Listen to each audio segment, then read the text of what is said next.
Hey, what's going on, everybody? This is Ceremonial Witch, and this is Ceremonial Witchcraft. Now, first and foremost, I want to apologize because, there's been a lot of times where, and this is one of the main reasons why I don't post the time where I go live, because even when 2 days prior, or 3 days prior, one day prior, I say I'm going to be on at a specific time, I have a hell of a time hitting that goal. I don't know what it is. I speak things into manifestation pretty often.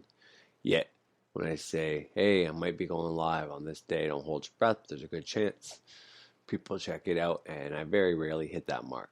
I gotta have to stop saying that because I don't want people to get pissed off, especially if I have new listeners and they go to tune in and I'm not on. Usually look flaky, which maybe I am fucking flaky. I don't know, but I'll give you a couple of reasons why. There's no excuse. So, first and foremost, I'll apologize, and I'll try to put a couple of PDF books attached to this episode, because this isn't going to be the episode I promised you either. Once again, because a couple of things today, I have to go into work. This is my first week of doing nights, overnights. The 10:30 to 7 shift, which is basically 11 to 7. My job, like I told everybody in the beginning, I went back jobs, good paying jobs, doesn't matter.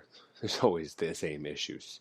Whether, right now we have two pretty good paying jobs and we're still having the same regular issues as everybody has. You go through these cycles, these things are normal. You're not going to get rid of that with a job.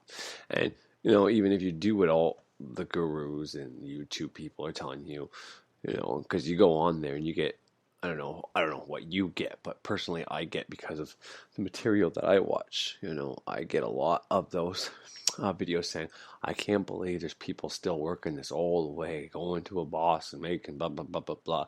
Or I get the self-help guys telling you how much money you can make doing their specific thing that they're specifically selling, and this and that. So, point is, even if you were to do those things and be successful, because I do believe that those things do work, it's all a matter of what you put in your mind, how to make this shit work. If you believe that self-help guru on there, maybe not the most extravagant one that tells you can make like $1 million in a week or $250,000 on your first day.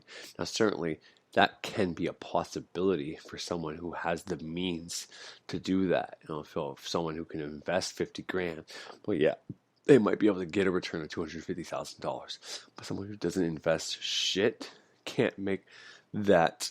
It's very unlikely. I'm not saying it's not going to happen. But anyways, the point is, I do believe in those things, and those things are some people's passion. Some people can do really well on e-commerce and affiliate marketing, and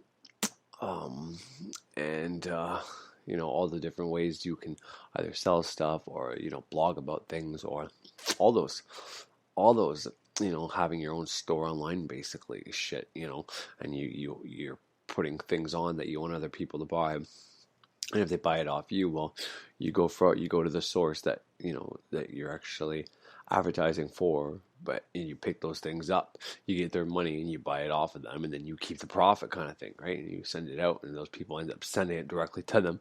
You just make it look like you're making it look like you're sending it to them. Like, I know all about this because I look into it.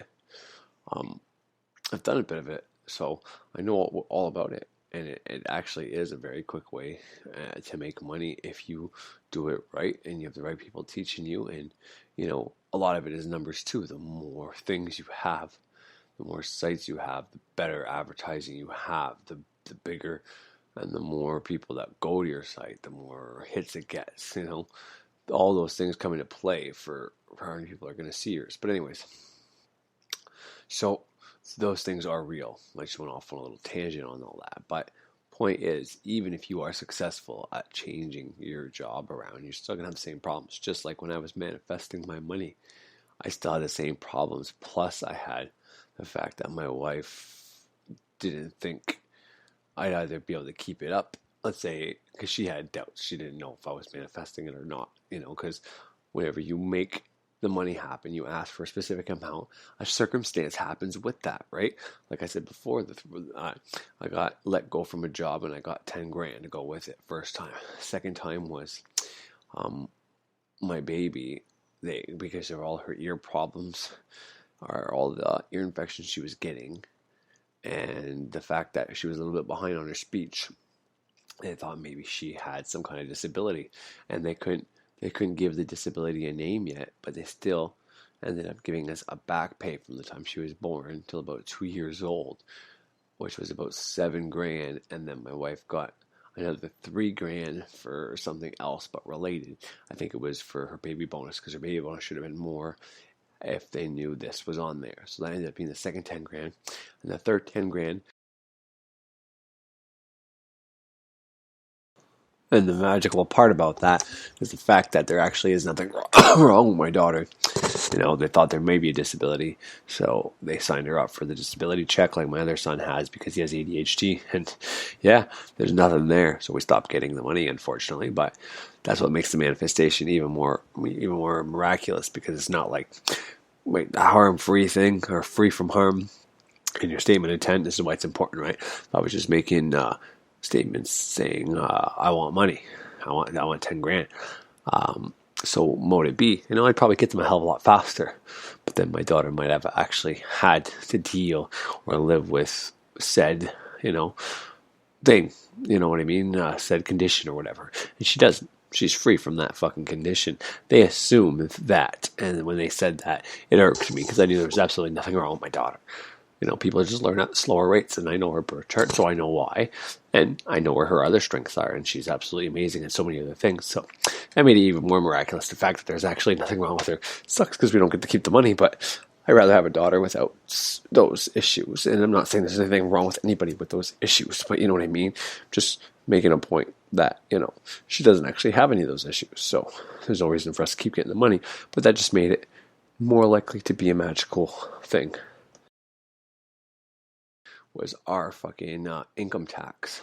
And I want to say that might be a fourth, but I can't remember it. But our income tax the one year was, my wife's always got $4,000. $5,000 was the most we've ever got between the both of us, which she got for something, and I got a little bit less than 1,000. So together it was 5,000.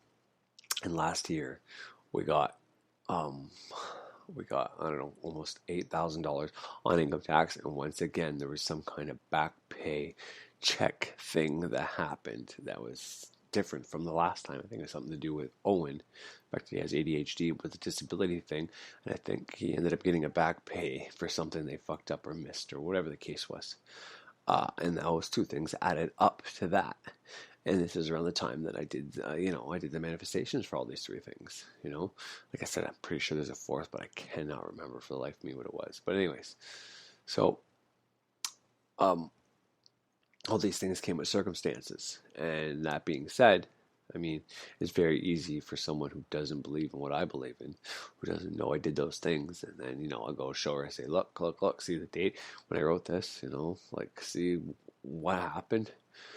For her, it's up to her mind, and it's going to come down to her programming and how she feels that day, whether she wants to believe it or not. And even if she does initially, maybe like, okay, well, maybe it's true.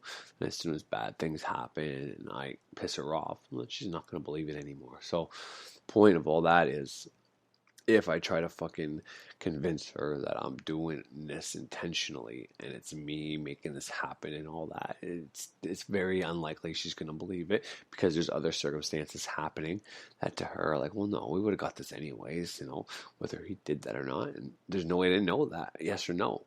Yeah, we may have, but not now, not then. We would have got it down the road, and maybe I sped it up. It doesn't matter. The point is, there could be a bunch of situations right now you could be missing out on because you're not doing certain magics, and whenever they come in and you see the circumstances, you can say all day long now, well, that only happened because, well, those circumstances, the government realized that they owed us that money. And I don't know, how often does the government realize they owe you money and just send it to you voluntarily? Only around tax time when they fucking do your taxes. Other than that, I don't think they go around sending people extra money and looking into everybody's file, see who they fucked over. I think something has to force that hand, whether it's magically or not. But anyways, so I am now working this job, and like I said, even when I was off and I was manifesting things and getting these checks and all that, we still had the same issues. I was getting unemployment, and I had 30 or 40 grand to play with, all within the same year, on top of my unemployment check I was getting at the same time. And, we still had the same problems. It didn't matter. We were more ahead then than we actually are now. You know what I mean? So, and it doesn't matter, because her programming is, when things are great, yay. When things are bad, I got to be down and depressed in the dumps, trying to just make through. But, and that's the way it works. And my programming now is that I'm in the middle, I'm imbalanced, and everything's a fucking life lesson. And if there's something bad that happens, well, I whip out a fucking magical spell or a sigil or shoot just my fucking good mindset at it and be grateful for that shitty circumstance and see if I can change it around, man. It normally works, and my wife's even been doing it lately, and it works for her too. So that's awesome. But part of getting the job was to put her mind at ease, so that when I do magic now, if I get 40 fucking grand, it's my 40 fucking grand. And once again, if it comes in her name through her bank account or whatever. But if it comes to me directly or whatever the case is, I'm not going to say I'm going to hawk it all. But, I'm going to say, you don't believe in magic, but I made this happen. It's in my name. Unless you want to start believing what I believe, you don't get to touch this money. It's kind of a bribe, I guess. But no, we'll see how it all plays out. Oh, excuse me. So, yeah, anyways, all that's besides the point. So that's one of the reasons I have the job now, was to ease her mind and to be able to save more money, because this way I can be further ahead of the game. The other reason was I was going through a dark night of the soul. I was doing shadow work, whatever you want to call that, whether you're New Age or psychology, or you're just a witch or magician, and that this is part of the curriculum. Every stage, every elemental grade, you're going to have this dark area you have to go through, and it is what it is. So once going through that, I had to realize that I was listening to a lot of Jordan Peterson, as I always do when I go through my dark night of the soul. I somehow always find him. I didn't even know his name. The first time around when I was listening to him during my first dark night of the soul, he helped me through my spirits. Because he talks a lot about psychology and how to help someone deal with fears, overcome their fears, and all that. So I was watching every video he had relevant to that to face my fears, and ultimately I got over the fear of spirits.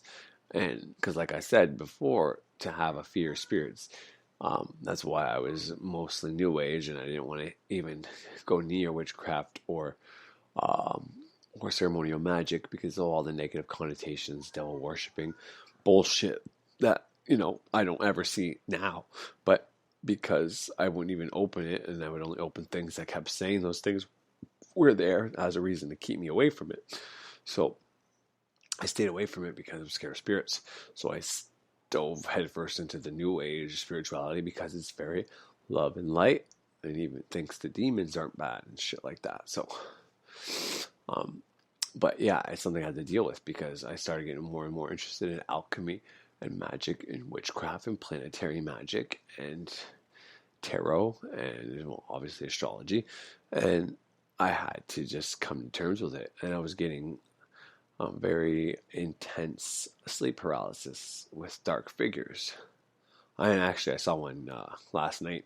It was cool. There was a lot of weird things happening last night, and this goes back to whenever Birch says when you do a spell, sometimes you get a reaction. It's not always opposite reaction, but it can be, okay? Because, for every action, there's an opposite reaction, equal and opposite reaction that happens, right? And in magic, there's always an action has a reaction. It's not always opposite, but it can be. And, he talks about how if you do a love spell for someone, that person that same day you do a love spell might come up to you and yell at you and say they hate you, but that's a good sign. So I did some other magics I'm not going to get into once again, because I told people I can't do that anymore, because things happen when I do that. But just know that I did something in those lines of something like that. And I'm not even saying this thing was negative or positive. I don't know. Once again, we have negative programming, connotations, ideas of dark figures, shadow figures that we see in our head or at night being evil from the movies we watch. And there's just no way to know that. Something black doesn't mean it's evil. Some shadow figure that you see out of the corner of your eye doesn't mean that's even what it actually looks like. That might just be you catching a glimpse of something that your eyes aren't even supposed to be able to see. You're not supposed to see. You're not supposed to be able to see the UV ray lights. You can't see the air we're breathing. There's a lot of things we can't see. So when you first start seeing it, for whatever the reasons are, and you have to go back through my episodes, and I explain a bunch of ways you would be able to start seeing things, and it's not always the simple things of, just calcify your pineal gland. Well, that's great if that's actually happening to you, which there's no way to know that. I think the more they talk about calcifying your pineal gland is just a way for you to believe that they have an excuse to not be able to do some of these things. It's just one of those things that is happening, but it's happening for a different reason, and they're just running with that reason just to hide the real reason that they're putting the fluoride in the water. I'm not going to say there isn't fluoride in the water, because I've seen the tests and I've seen the data and I've seen the patents and all that. So I know for 100% there is. That's why I have reverse osmosis in my kitchen for my drinking water. But the point is, there's so many other things you need to do to activate and use your pineal gland that I truly believe that even if you've had a calcified pineal gland, I think it's more important that you let the chrism, the Christos oil rise when the moon enters your sun sign every month, to not have sex during those 2 days every month, to not let that oil, because when you do that, the oil shoots out with your semen as a man, and as a woman, I don't really know, but you guys still have a ejaculation process, and if you have sex, depending if you actually come or not, because some men can make some women come, and some men have a harder time if they don't know how to stimulate the clitoris at the same time as fucking them, or if they can't go deep enough or arouse them. I don't really know all the ins and outs about it. I just know how I do it and how it works for me. But point is, women can lose it too, and 9 times out of 10, even if the woman doesn't get satisfied that night, she's gonna go to the bathroom shortly after and finish the job real fast herself, because they're good at that shit. And why the fuck not, right? I would do the same fucking thing.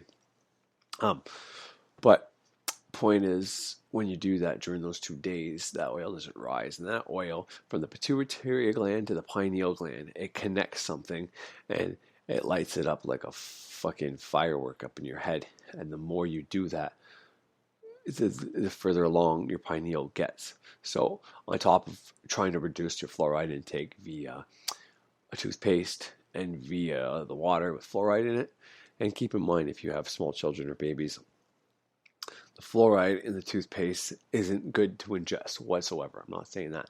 However, it does have some good effects for your teeth. It also has some bad effects for your teeth if you have too much on there. I had to do research about this recently because the dentist, and I told her I don't let my daughter use fluoride for her teeth. Well, she had a problem with her teeth. Now, her teeth were pretty good overall. She does have a few cavities, but that wasn't because of the fluoride. The fluoride was more of an issue on the top of her teeth, and the treatment for the cavities that she has now, and to reduce, because she has an appointment for us to deal with this in a specific way. These teeth are going to come out anyway, so what do you do? But anyways, the treatment for now is to actually allow fluoride to stay on that tooth for as long as possible without her swallowing it. As the treatment anyways, and we have to use fluoride toothpaste, but we have to get her to spit it out. So keep that in mind. Do your research really in depth. Don't just go with what you think is right. You see some fluoride affecting people's heads and pineal glands, and you just ban it outright. That's great for yourself. You want to do that with yourself, that's fine. But for the other members of your family, especially the ones that have you responsible for them, and they have no choice about it, like babies, for example, do an in-depth research and make sure you get all the facts, and you make sure you're not fucking polarized to one option, because that kid is counting on you, and what you do can affect that child, and you don't want to be the reason there's something bad happens to that kid. Everything they told me about the teeth, I felt bad about. It's like, well, I'm not allowing her to have fluoride via water, via toothpaste. Is this my fault this happened? And yes and no. She does drink a lot of juice, doesn't always brush her teeth before bed. Something we had to remedy right now, so that cavity doesn't get worse and shit like that. But anyways, besides the point, I think it's far better to not focus on how calcified your pineal gland is, and then watch it over and over, reinforcing that your pineal gland is calcified, and you focusing on the fact that your pineal gland is calcified. Yeah, you're never going to have any fucking powers if you keep focusing on that shit. That's the prime objective. They're taking a very small stat that people with their pineal glands being calcified when they die, shriveled up, looking like shit, not being able to use it. They're taking a small statistic, okay, and making a big stretch with the water. And I'm not saying it's not accurate. I'm sure it's absolutely accurate. But the more you focus on that, the more you're not going to be able to use it. I'm telling you right now, there's people that are actually clairvoyant and can do things. A lot of them drink tap water. A lot of them don't even have to watch what they eat. They're not vegan. They're nothing. And they can do amazing fucking things. I mean, it really comes down to your beliefs, your programming, and what your birth chart's going to say. But you want to activate that baby? Yeah. Look into either Santos Bonacci or anybody else talking about the chrism oil. And it really, I mean, even Jim Carrey talked about this. There's an oil you have to let go up. And he's talking about how that's the real Christ, the anointed one. And once a month it goes up. And, it illuminates, that third eye center.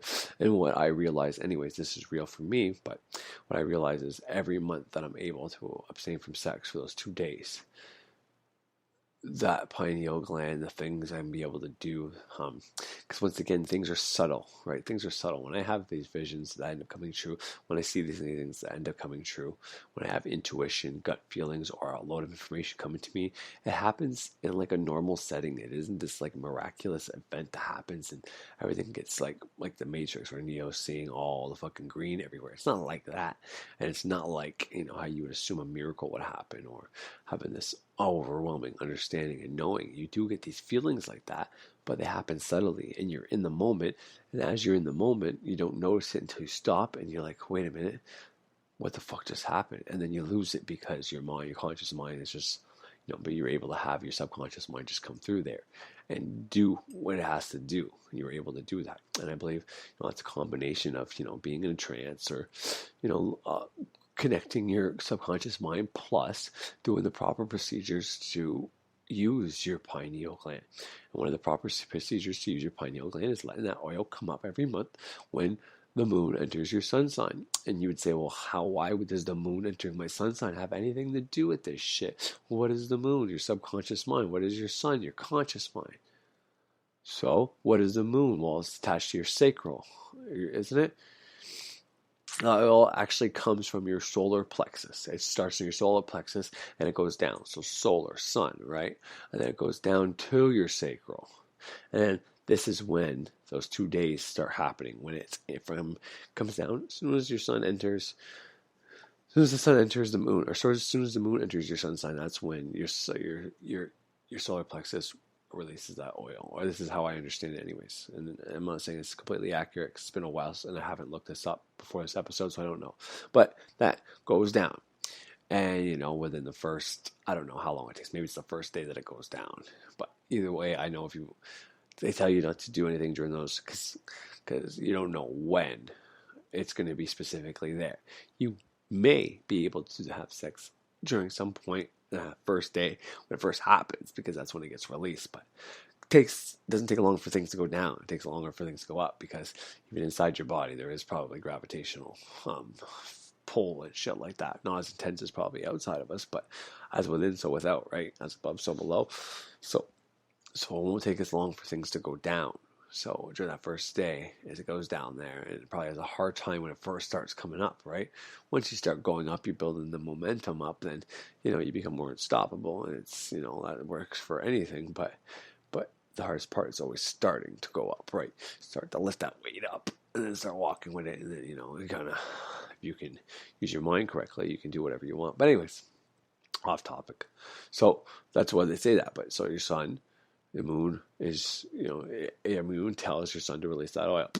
The sun releases it. It goes down to the sacral. And it starts coming up. And then what its point is to do is to basically connect your conscious to your subconscious somehow and through your pineal gland, which is one of your chakra centers, right? See, people like to talk about the chakra center and opening up their pineal gland. And that's another good thing to do. It's another great exercise to do. Meditation, visualizing that opening up, visualizing yourself using it, visualizing, if you truly believe there's calcification on it, visualize it all crumbling off or something to that effect, and then it lighting up and growing larger.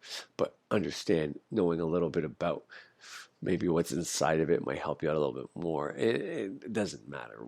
Once again, like I want to say, if you know that you have a pituitary gland and a pineal gland, and one's towards the back and one's in the front, right?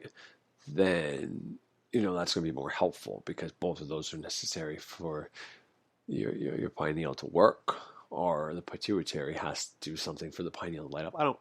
I can't, it's been a while since I've researched this, but point is, when you're doing those visualizations, that's a great way. It's another way to look at activating that, but it all doesn't come from the third eye all the time. I don't think there's a lot of intuition that people think it's all about the gut feeling about your solar or your heart chakra, you know what I mean, or maybe even your sacral, because it's a gut feeling. Your guts are somewhere between the solar and the sacral, those lower chakras.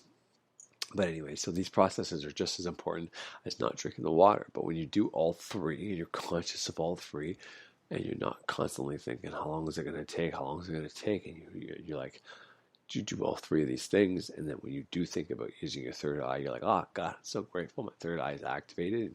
And, make a sigil about it. Do a spell about it and set it and forget it.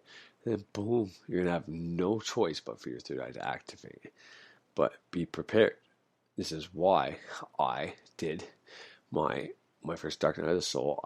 I got rid of my fear of spirits, because I did not want to open my third eye in case those horror stories on the internet were true about opening your third eye and then seeing spirits. I didn't want to do magic to open my third eye, or use law of attraction actually at that time to open my third eye, and then all of a sudden it's open. And I'm terrified, and I become manic and scared, and have to be hospitalized because I'm seeing all these things, and have to be doped up just to keep my third eye shut again, right? So, and I don't know if that's accurate, if that could happen or not happen, but that's why I did the work. I did the shadow work to get rid of that dark figure I was having during sleep paralysis. And it wasn't necessarily to try to get rid of that guy, but it was to understand that guy may or may not be evil. All right? And when I did that, I, think of it as how you want. Either I face my fear, 9 times out of 10 when you face your fear, there's nothing actually to fear, so the fear goes away, right? It's one of those catch-22s. It's one of those weird paradoxes. But you go to face your fear. People go to face their fear of heights. They get up there and, they look down and say, well, there's nothing really to be scared of. That's a little different, but, you need to go face that. You think there's some kind of evil thing there, and then it turns out it's not actually evil.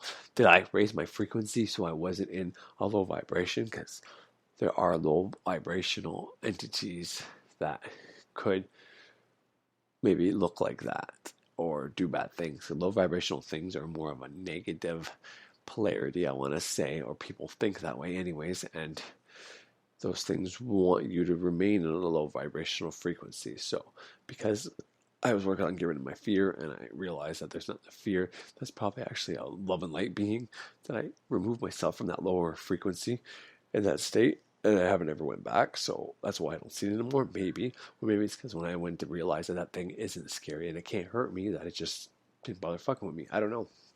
But all I know is it worked, and that was optimal and exactly what I wanted. So great. But, oh man, this is way not what I'm supposed to be talking about, but I don't really care. I'm kind of just going on with the flow. I got a bunch of shit to put on here after that I was really going to put on, because I was going to say I can't really do an episode today, but I've already 27 minutes in. So it is what it is. But yeah, so that's just a little warning. I forget how I even got on that topic, but I was talking about my dark night of the soul and sleep paralysis and all that. But anyway, so I found Jordan Peterson, and he helped me through that fear. And then the second time this came around, I found Jordan Peterson once again, and he helped me through the fear of going back to work, because I manifested 3 years off, 10 grand 3 times roughly. I want to say there might be a fourth. I think I've said 3 or 4 times, a few different times, and I don't want to seem like a liar, but I can't think of the 4th time right now, so I don't know. But those 3 times I did mention, I know 100% happened, and they're real. Maybe I'll put my wife on here one of these days to show you how much she doesn't believe in what I'm doing, except for the recent things that she actually managed to get done. So she has kind of a small belief in these things. I don't think she believes it on a big scale yet, but she believes on a small scale you can affect things using your mind by changing your perspective on things. She believes that. Well, yeah, if you don't think something is bad, then it's not going to be bad, right? So if you look at your bill problems and you don't realize it's bad, then it can't be bad anymore. And that's how she kind of actualizes it. And that works. That's just exactly kind of what you're trying to do.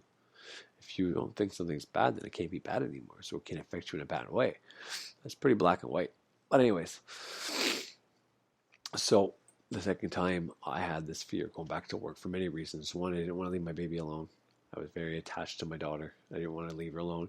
2 was I didn't want to go back to work because all those things saying you're a slave, working for a man, there's a better way, find your purpose, which I believe that to a certain extent, that you need to find your passion and your purpose, but I still don't know what that is. So I can't keep putting my life on hold and not doing anything. Because when you add what Jordan Peterson said about whenever you put your body into uncomfortable positions, you manage to rise above them, right? When you put yourself in uncomfortable places, things that you fear, you overcome those fears, By doing that, you realize and you have more potential and you're able to do things you never thought possible for. Not only that, but if you're trying to manifest things and you're not out there in the world, then you're limiting all the ways you can get more money and learn more things and all this. So I took all that into consideration, plus the fact that, what I said about the magic and all that, being able to pay for my bills with my job and then have extra money through magic, great. And the fact that I had this load of information come into me via automatic writing and channeling and speaking out loud during an episode and a recording. And it was the fact that, it was, once again, it was listening to a lot of Jordan Peterson, but I took the fact that he says, you to become a real moral person, someone who to me would be like a real anarchist, someone who doesn't need a place to tell them what to do, who doesn't go around doing bad because they know it's wrong. And they don't want to hurt anybody. The only time they would do it would be to defend the family, which any normal person should do that. But anyways, I took the concept of that in the way Jordan Peterson said, someone who's scared to do something bad and just use it as well. I don't want to, I'm having trouble explaining it. But anyways, so he tells people to picture for help for like doing your shadow work and shit like that, to picture yourself being a Nazi concentration camp worker, or if you read the Gulag Archipelago, Soviet Union concentration camp worker, doing awful things to awful people, and it's gonna hurt. It's gonna make you cry. It's gonna make you fucking mad at the people that actually did that. I'm tearing up just thinking about my shadow work right now. Fucking brutal, but it's essential and it's needed. You need to do this. You need to realize that you may have done this. Your soul may have done this. And even if you didn't, it's a helpful exercise to understand that we have that capability to always know in the back of your mind that you could hit your kid and hurt them. You could, if you have a young baby, get mad and shake them and kill them. You have that potential in you. It's very easy to understand that. And most people just want to not think that's possible and think they love their kids regardless and they can't ever hurt them. And then when too many things build up, they lose their shit and then they do something. Hopefully it's not so bad that, something fatal happens, but it does happen quite often. And it's because people don't understand their potential for evil. They don't want to believe that they're made up for both positive and negative. They don't want to believe any of this crap. And it's essential. You need to do it. Everybody should do it. So when I did that, when I realized that, I had this breakthrough saying that, there's a good chance that in a past life you were a slave and you were a slave driver or someone who owned slaves, someone who worked in those camps at some point. You really identify with the old soul stuff. you being an old soul, if you're an old soul, been through many reincarnations, well, what's the odds you didn't do one of those things? And, maybe this debt, the reason why everybody is in a slavery is because our souls know the bad shit we did to other people, and we're on the karmic wheel, and we're trying to break out of that. But you have to pay back your fucking day. If you did bad things, then you have to go through things you don't necessarily like. So when I realized that that's a potential, then I was able to stop thinking that I'm necessarily a slave by a system, and actually go back to work and do it for me. You know what I mean? Do it for my family, and not, because the biggest thing I didn't want to do is I've been learning for the last 3 years, and part of that, this is what I talk about whenever you're doing new spiritual, new age stuff. You learn to break down your old programming and you insert new programming. But sometimes, along with that new programming you're inserting, you insert stuff that doesn't serve you, because a lot of people have that view out there that working a 9-to-5 job is being a slave in the system. And it can be, but you're only a slave in the system if that's what you think, if that's what you're focusing on. If you're focusing on that, then that's what you are. But if you switch your perspective to the perspective of, no, I'm doing this for my family, I'm doing this to pay my bills so that any extra money I can have, then I can go forward. Or at the very least said, no, I have some bad karma that I need to get rid of. I had slaves back in the day, and now I will be a slave until I pay back my debt. Whatever you want to do. Point is, you flip your perspective on it, and then you have a reason to go to work, rather than you're going to work for no reason, or for a reason you hate. You know what I mean? So that's what I had to do, and it was very beneficial. But all that being said, I have to go in tonight at 10:30. So I ended up sleeping a lot of today to kind of get my body used to the schedule for the week. And yesterday we had people come over and all that. So my 2 boys both have girlfriends, and they both came over. So I tried recording at one point, but I wasn't able to. I tried recording Friday night and I wasn't able to. So this is the reason I wasn't able to make the episode I promised everybody I was going to make about the whole 8,366 or 67 people it takes to change the world. Because, and not only that, I was actually going to break down the whole Divine Matrix video. I thought about playing it, but I didn't want to play it. I was just going to tell you what he said, and if there was something very complex, then maybe do a 2-minute clip and play it so you hear it from his voice. But I don't have time to do that because I have too many things to do, and putting my body on a right sleep schedule isn't one of them. And then by synchronicity, Poke Runions came on the autoplay function during the day, not at night now when I was sleeping, but during the day. And it's like, oh yeah, I love this video. And it came on, so I ended up watching it again because I didn't know what to watch. And it's like, I never did anything about Poke Runions, about the fact that, when he was a bachelor just writing stories. A lot of writers get into magic because the whole automatic writing thing, and that's a good way to channel. And people that write are able to,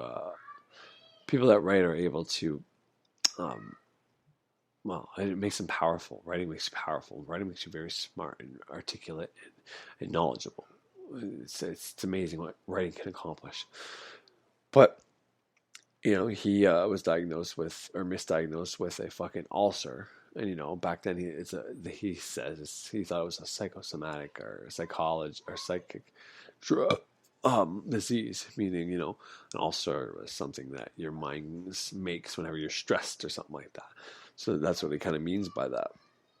And he said, I wasn't going to go down my no sissy thing, because he says that he used to be something, and I can't remember the name for it, but I'm pretty sure it's equivalent to maybe like a soldier or some kind of fucking vet or tough group or something like that. I don't know what it is. I never looked it up, but so he actually got in hypnosis, and he got himself in the deepest trance as he could possibly do, and he was able to suppress the pain, but it kept coming back because he didn't actually outroot the problem.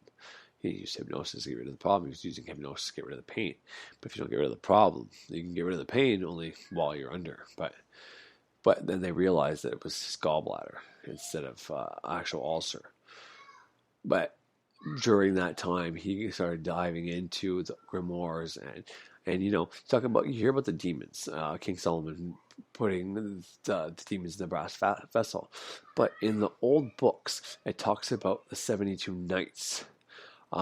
It's tied with Arabian Nights and Aladdin and the jinn or genies, and this was very good for me when I found this, when I learned this, because there's a lot of things that I thought I knew were real, or I thought I was learning correctly, and he helped show me what I believed to be real at the time. But it was important to know some of this stuff that he knows. Now, I don't do much goetic evocation. I don't fuck around with demons much. And I've said it many times before, one of the reasons I don't talk about it too much is because I don't understand, or all the information I've gathered is, are these demons egregores, something that were created, or does every person come with 72 demons within them? And it could be both. It could be somehow, like through making servitors or egregores, by putting things down in specific books, that every human, especially when they come down this path, realizes that they have 72 demons, but it's something they read and then it becomes real. I don't know. So that's one of the reasons I didn't try to really focus on this, because once I focus on it, then I can have issues with said entities and demons and all that. So I always said I go back and forth, but I'm not scared of that anymore, and I'm going to prove the fact that I'm not by talking about it a little bit. But I don't want anybody to get in trouble by doing specific things with GOETIA and all that. So I think it would be irresponsible for me if I don't give my opinion on it. If people think I am doing it, which I've talked about, making my own sword out of machetes for the banishing of said demons and stuff like that in different entities. Because everything on your altar itself, is an extension of your mind, of your imagination. And the point of you doing specific things during a ritual process is like a proxy, is like symbolism, right? Because that's the language of your mind, is symbolism. It understands pictures, it understands symbols, it understands visual aids. So by putting yourself into a very light trance, and being able to consciously do the ritual that you wanted to do, by doing the old things like the banishings and the Kabbalistic cross, and then the middle pillar. Okay, all these things have power because people have been doing them for centuries. Sorry, like thousands of years, maybe even a decade, thousands of years. You know what I mean? Like 10,000 years, maybe even that long. So there's power in these processes. But then you do this other thing where you say you want something or you want to banish something while you're there. And all this is symbolic of your mind. This is why they say if your house is messy and cluttered, well, your mind's messy and cluttered, because it's also a symbolic reference of your mind, and you share the space with your family. Now, does that mean you share your mind? Well, they say we're all one. So that means this whole fucking planet is all an extension of our mind, and we are all in the mind of God. So this planet is also in the mind of God. Point is, that's why it only takes that certain amount of people to change the world. I'm not going to hit that yet. I'm still going to make an episode about that. But point is, that's why you have altar. That's why you have altar tools. That's why you make these things yourself, because it's more powerful. Otherwise, the thing that you grab from somebody else is more of an extension of their mind. So you gotta get your own energy imprint on it. But that being said, not everything I have there is made myself. I mean, I have this cupboard that was a 3-mirrored cupboard. So I have the mirrors on the top of my thing, of my altar. And, they're going to be eventually painted all black. But so it's all black mirrors, which is cool. But I don't want people to get in trouble, start doing demonic evocation without knowing that there's a good chance that these demons are within you. And everything is within you. That doesn't mean they come within you. Hypnosis, trance, the subconscious mind, and the unconscious collective, okay? It's this deep stuff. And it all happens within your mind. But it doesn't make it only yours. Doesn't make it only any less true. Doesn't make it any less real or able to affect you or others if you unleash it from your mind. Okay, so I want to put this on here. Poke Runions speaking about demonic evocation, do's and don'ts, and all that. And it's about an hour long. So if you don't like these episodes where I talk about stuff like this, or where I put on stuff, like, somebody talking for an hour, well then, now it's time to shut it off. And don't listen to it. I'll put the link up if you want to watch it via YouTube as well. It won't be up right away. And it's better to just listen, because then you can visualize differently. And you won't judge the guy by what he looks like. Because, a lot of people will judge Runions by what he looks like. And I'm not saying he's a bad looking man or ugly or whatever. He's got a very deep hypnotic voice, for one. He does kind of remind me, and I'm not trying to be insensitive or rude, and this is not a bad thing by any stretch of the imagination. If you think this guy is whatever he is, and you think I'm insulting Runions by saying this, well then whatever. But I find they have a lot of the same characteristics, and maybe it's because he's a magical practitioner that happened. But the big guy from Harry Potter, big guy that's Harry Potter's buddy, big bushy hair, like he's huge. I can't fucking Haggard? No, I don't know. I can't remember his name, but he reminds me of this man, even from the voice and the kind of curly wavy hair and shit like that. And he's a big enough man, anyways. So I want to play this because I want people to understand. Now, Fighter Xavier has played this also, a clip from this movie on his channel. I don't know if I've played that before, and you'll hear the full part of that. You'll hear his background story. You'll hear how people have left his order and started publicating his secrets, how he didn't actually want to put this out, but he felt the need to, because someone has taken from his order, has left his order, and put fast versions in books to make a buck. And he believes they opened Pandora's box.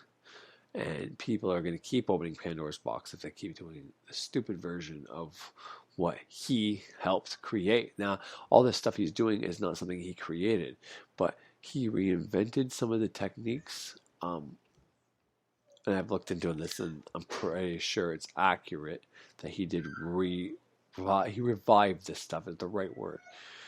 Some of it he altered for it to work better, because they give you how to do things, but not necessarily how to speak them into existence or get it to work.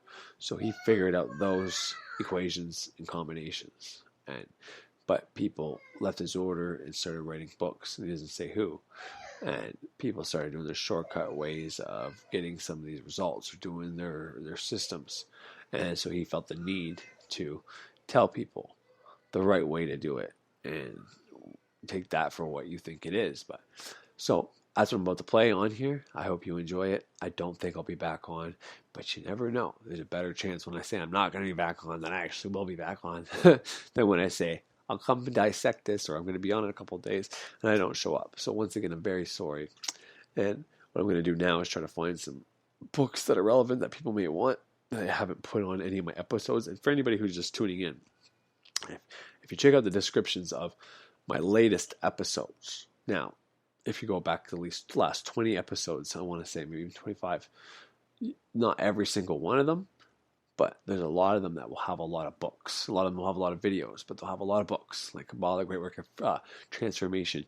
My last video, I put the PDF link back on there for y'all to have, but I've already put that on in a previous video, probably like 25 episodes ago. And I've got astrology books on there. I've got alchemy books on there. I've got all these different magic books, the science and breath books, all these different fucking PDF files on probably the last 25 of my episodes. Prior to that, I didn't know how to do that, and that's why some of my old episodes actually have audio clips of the books playing, like via my laptop. Right, I put the first few grades on of the book Kabbalah, the Great Work of Self-Transformation. I literally had the book reading, my laptop reading, as I had speaker open live. You know what I mean? Like, that's what I was doing because I didn't know how to do it. I wanted to give all these books for free. I told everybody in the beginning, if they want any of the books I have, to just email me. And I've only had, I think, 2 people do that now. I've emailed her the books she wanted, and I think 5 or 6 other books was the first one, and then after that, they had a specific list, and I just gave them the specific list. But that's so now I try to include books. So because I'm not doing the episode I was supposed to, because I didn't come on until Sunday before work, instead of coming on the Saturday or the Friday like I was supposed to, I'll try to put that on there. And if it doesn't happen tonight, it's because I either fell back asleep or I got busy doing shit because, family and stuff like that. And I don't kind of have to split up my time between this and them. But anyways, I hope you enjoy and learn a lot from Poke Runions. And please, if you are doing magic, ritual magic, even if you're not fucking with demonic evocation or any GOETIA or Goetic magic, he talks a lot about magic in general and King Solomon. And I didn't play the parts where they do the rituals, or at least I think I didn't. Now, I've made there's two separate things on here. The second one, I don't think I'll have time to play. You might hear a bit of it. And that one I haven't even watched yet. It's all about black mirrors, scrying mirrors. So that one's going to play next. And if it starts getting into actual rituals, then I may stop it, okay? But anyways, I hope you guys enjoy. And I hope you liked what I had to say. And I will still make that episode about the 6,000 or the 8,000 people, okay? Anyways, have yourself a great fucking day.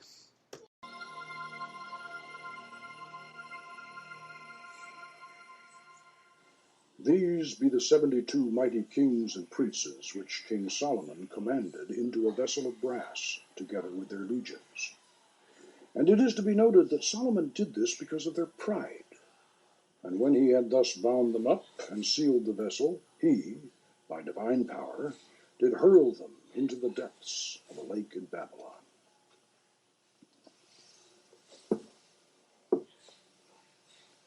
I'm Poke Runion. I'm a cultural anthropologist and a ceremonial magician.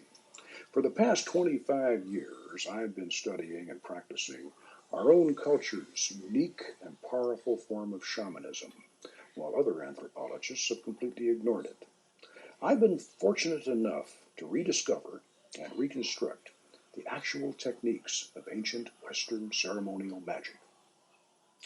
In this video documentary, we're going to take you along on an expedition to a strange world, in many ways more glorious than the upper reaches of the Amazon, but a lot closer to home. For the very first time, we're going to show you the actual methods by which wizards and warlocks of olden times invoked holy angels and evoked lesser spirits to visible appearance and even had conversations with them. What you're going to see is real. These techniques are just as effective today as they were 1,000 years ago. These methods have nothing to do with mind-altering drugs, and you don't even need any special psychic talent. These are the secrets of a lost art that anyone with imagination and determination can master. My personal magical adventure started back in 1969. At that time, I was a reclusive bachelor eking out a living writing pulp fiction for paperbacks and men's magazines. After years of pounding a typewriter while chain smoking and constantly drinking coffee, my chronic indigestion finally turned into gut-wrenching stomach pains. The condition was misdiagnosed as an ulcer. Now, at that time, ulcers were thought to be psychosomatic, so being a macho former Green Beret, I wasn't about to become Casper and have to eat milquetoast. No sissy neurotic disease like an ulcer was going to change my lifestyle. So I set out to heal myself through mastering self-hypnosis. In desperation, I learned the art quickly and was able to suppress the pain. But then it would come back, and it would be even worse. I took myself about as deep into trance as anyone has ever gone, but I could not heal that ulcer. Because, as the doctors finally discovered when I was almost dead, I was carrying within me a gallbladder that had turned to solid rock. In the latter stages of my illness, I was in a state that I now realize was a toxic psychosis. In my desperate attempt to cure myself, I had gone beyond self-hypnosis into the study of Tibetan tantric yoga, and finally, to what was, at that time, the least known and most forbidden of all the spiritual paths, Western ritual magic. I had been studying books about Western ceremonial magic, and even the old grimoires themselves, the medieval Key of Solomon, and the more notorious Goetia of the Lemegeton, the so-called Lesser Key, which catalogued and described the 72 genii of the Arabian Nights that old King Solomon had imprisoned in a fabulous brass vessel. In my irrational state, I was totally convinced that there was a hidden truth behind this fantastic story. Like Aladdin's wonderful lamp or Ali Baba's open sesame, there was a secret key to calling up those mighty princes of the jinn that Solomon had imprisoned so long ago, and I was determined to find it. I studied the writings of the ancient and modern magicians. They had filled their books with the most detailed instructions on how to build, inscribe, and decorate all the necessary equipment, all the signatures of the spirits, and even the hours during which to summon them. Conjurations and names of power were all set forth, complete and ready to recite. Hear me, and make all spirits subject unto me, so that every spirit of the firmament and of the aether, upon the earth and under the earth, on dry land and in the waters, of whirling air and of rushing fire, and every spell and scourge of God may be obedient unto me. Wonderful, powerful. All you have to do is recite it aloud, and you can feel the hairs start to rise on the back of your neck. But where, how, and in what form are these spirits we're summoning supposed to appear? That one all-important element, how to make the spirit physically appear, was always missing from the old grimoires. Now, I knew that over a dozen ancient and modern writers on magic couldn't be involved in one big, long-standing conspiracy to suppress this vital secret. So it seemed obvious that at some time in the past, the key to the magical art had been lost. And the modern writers and experimenters just simply didn't know how it was done. This suspicion turned out to be true.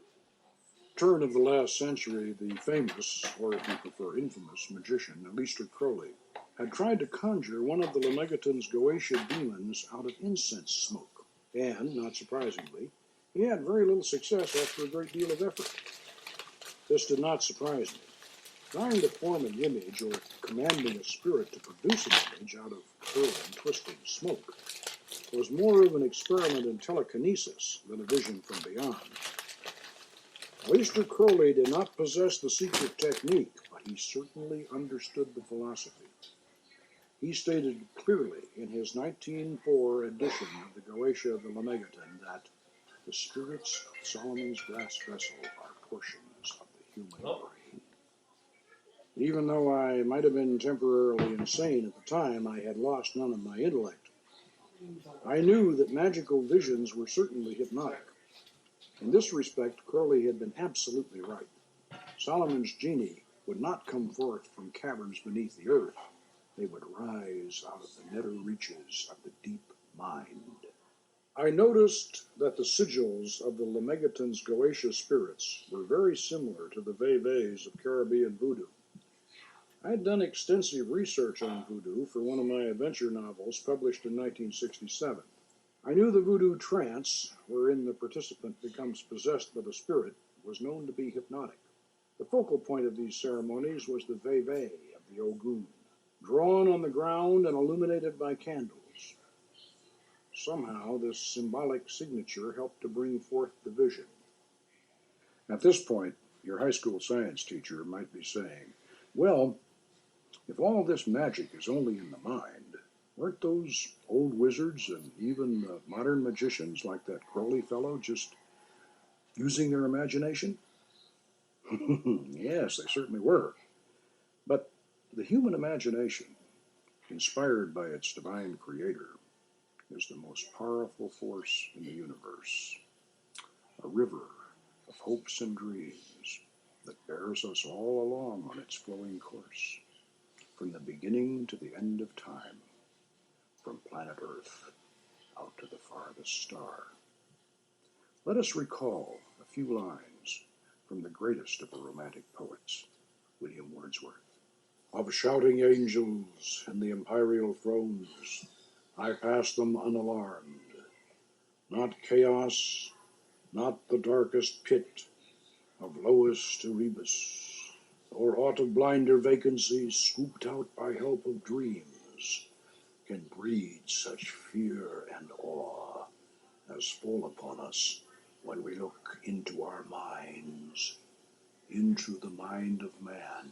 With that in mind, let's look at the philosophy and the psychology that lies behind this powerful system.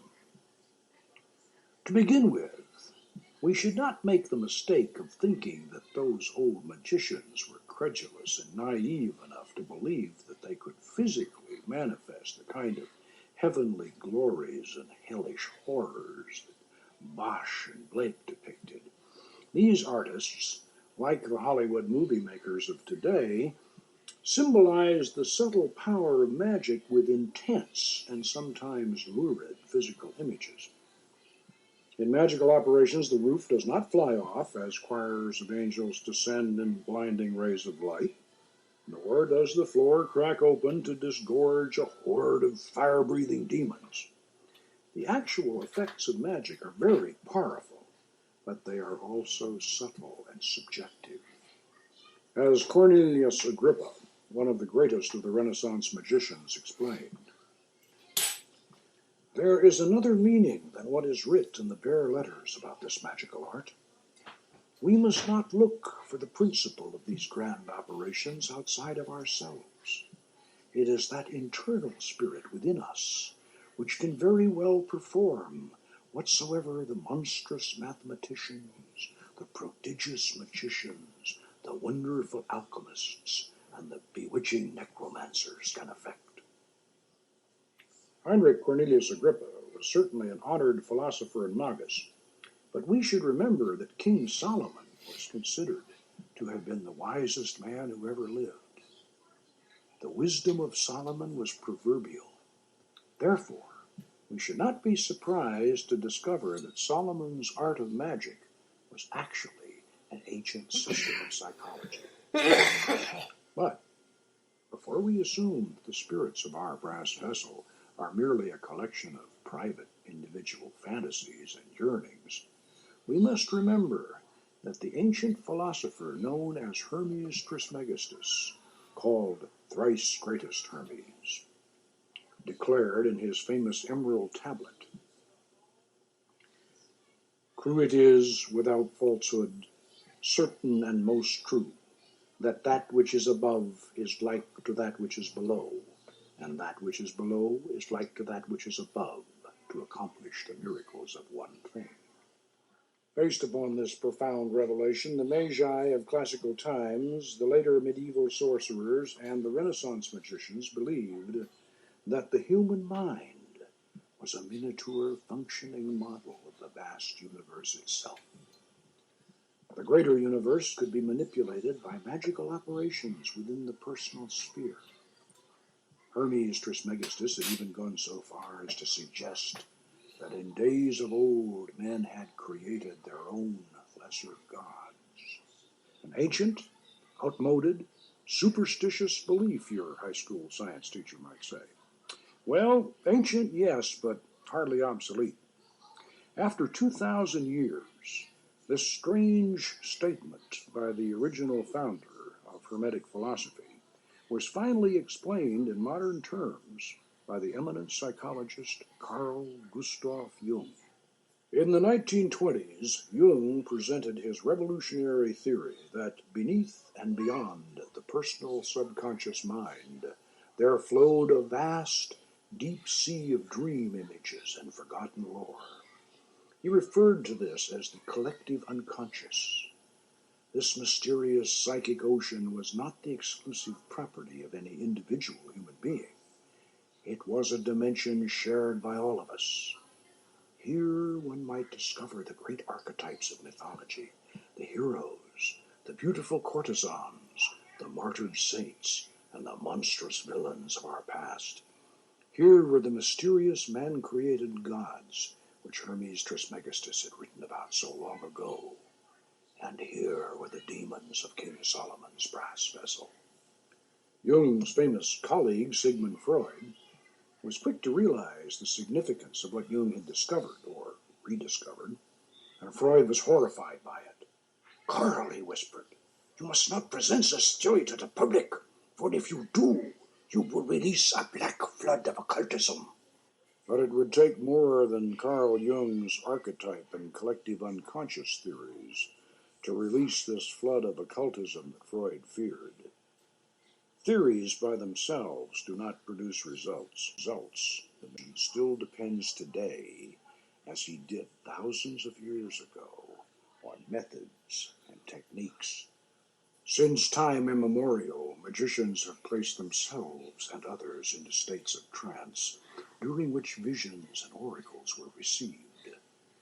We now know that this process was hypnotic, and that all the phenomenon we have come to associate with modern hypnosis was in fact known and practiced by ancient sorcerers under the guise of fascination, spellcasting, and enchantment. The powerful hypnotic effect achieved through a fixed gaze on a reflective surface is the reason why the crystal ball or shoe stone and the dark mirror or speculum were used by wizards of olden times as their spiritus loci, the actual place where angels and spirits could be conjured to visible appearance. This was, and still is, a hypnotic process. And yet the final secret of how to employ these magical aids was always missing. With all the atmosphere, the philosophy, the paraphernalia, the powerful conjurations, and the hypnotic effects, a spontaneous vision in the crystal or in the dark mirror always depended upon some special psychic ability. One had to be a natural medium. And for all my toxic fever dreams and my hypnotic experiments, I had certainly become a mystic, but not a clairvoyant. And yet there had to be a way that anybody with the desire and the determination could summon these spirits to visible appearance and have conversation with them. I tried placing a crystal ball in the triangle, but then when I stepped back inside the magic circle, as the operator was supposed to do according to the ancient texts, the 60-millimeter ball appeared the size of a doorknob. I knew that the crystal had to be used inside the circle for the invocation of the angels. And yet, we had to put something in that triangle. Something fascinating, something hypnotic, and something large enough to provide a viewing surface. Yes, the speculum, the dark mirror, and what better entrance into those caverns measureless to man the poet Coleridge had envisioned in his mystic eye. It had to be the dark mirror. But how to use it? How to make it actually work, I asked myself. And then something that I had read the year before jogged my memory. Something about the use of dark mirrors in the Far East.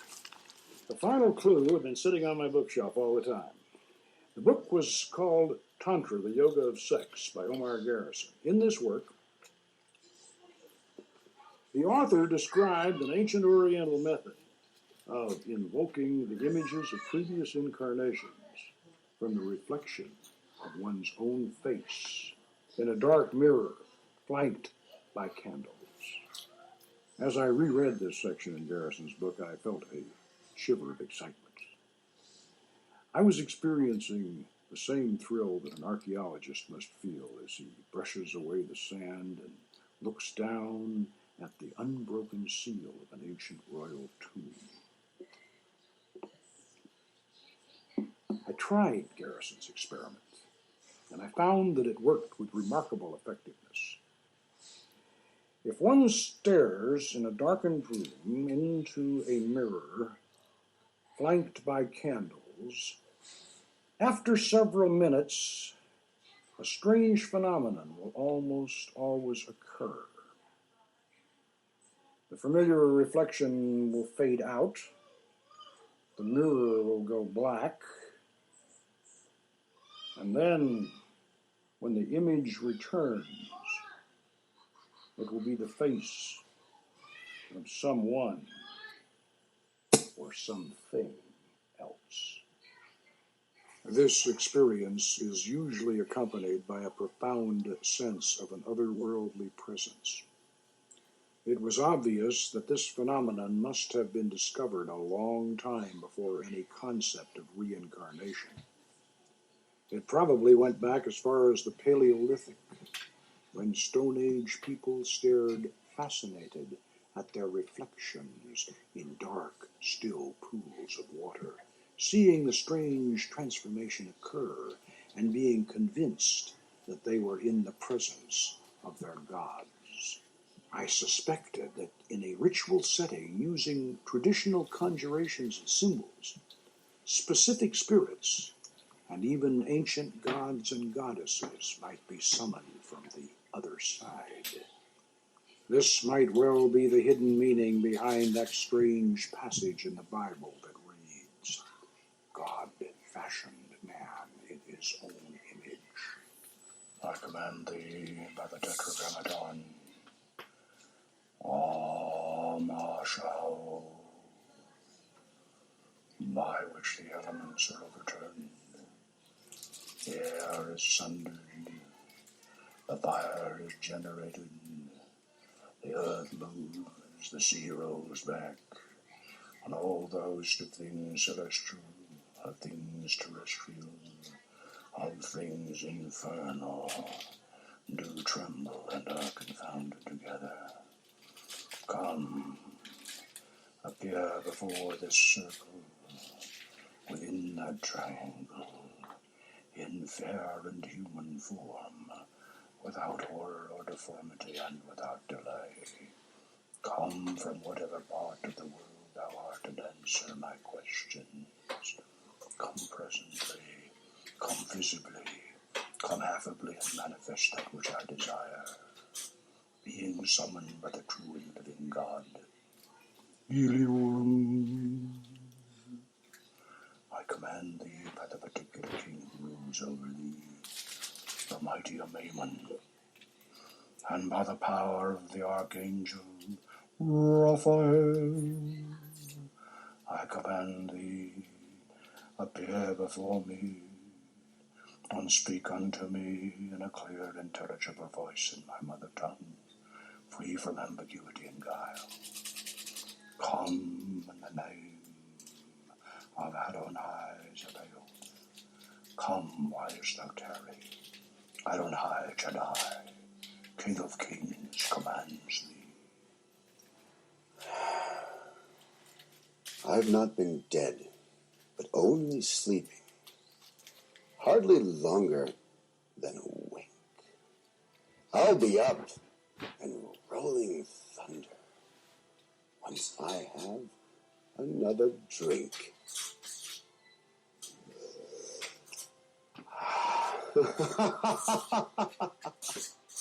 After this discovery, the use of the magic mirror in an elevated triangle seemed obvious. This 17th century Lemegeton manuscript clearly shows a large, black-filled circle in the center of Solomon's triangle. Notice that the instructions written around the triangle say 2 foot off from the circle and 3 foot over, not 3 foot across as the published version has it. The triangle was intended to be raised up to eye level, and this drawing, from a 16th century manuscript by the mysterious Dr. Thomas Rudd, shows a mirror on a stand with Solomon's secret seal from the GOETIA of the Lemegeton clearly depicted on the reverse side, exactly like my original setup. We know that polished obsidian mirrors were used in the Neolithic Middle Eastern city of Kut al-Hayuk as far back as 9,000 years ago, before the Great Flood. And later, in the time of Solomon, the Egyptians and the Canaanites made mirrors of polished copper and of silver, metals attributed to the planet Venus and the moon. I extended my experiments to include others, and I soon discovered that it was even more effective if the magician stood behind a passive receiver who could then concentrate totally on the mirror. Under the power of the Archangel Uriel, through the angel Mendiel, in the realm of the king Zemanar, and thee by Barlamensis, Arlechiensis, Almantia. I am here. What do you desire of me? And so I had the secret. Like Dr. Frankenstein, I had learned how to do it. But even though I may have been just as obsessed as the fictional Victor Frankenstein, I didn't want to make his mistake.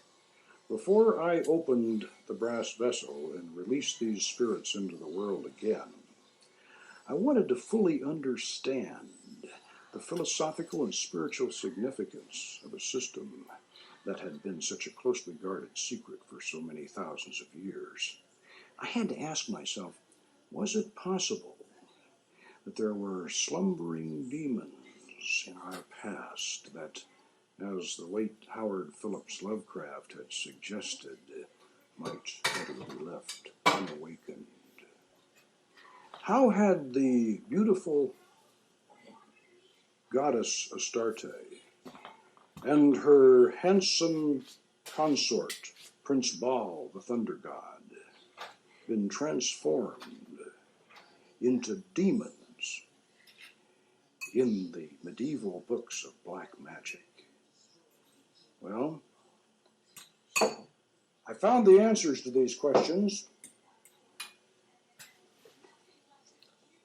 in the mysterious, long-lost biblical Book of Enoch. In those mythical prehistoric times before the Great Flood, the Book of Enoch tells of a war in heaven in which God and his loyal host of angels, led by the Archangel Michael, were arrayed against a horde of rebellious angels who had lusted after the daughters of men and had descended to earth, where they were breeding a race of giants and were teaching humans the forbidden secrets of sorcery and magic.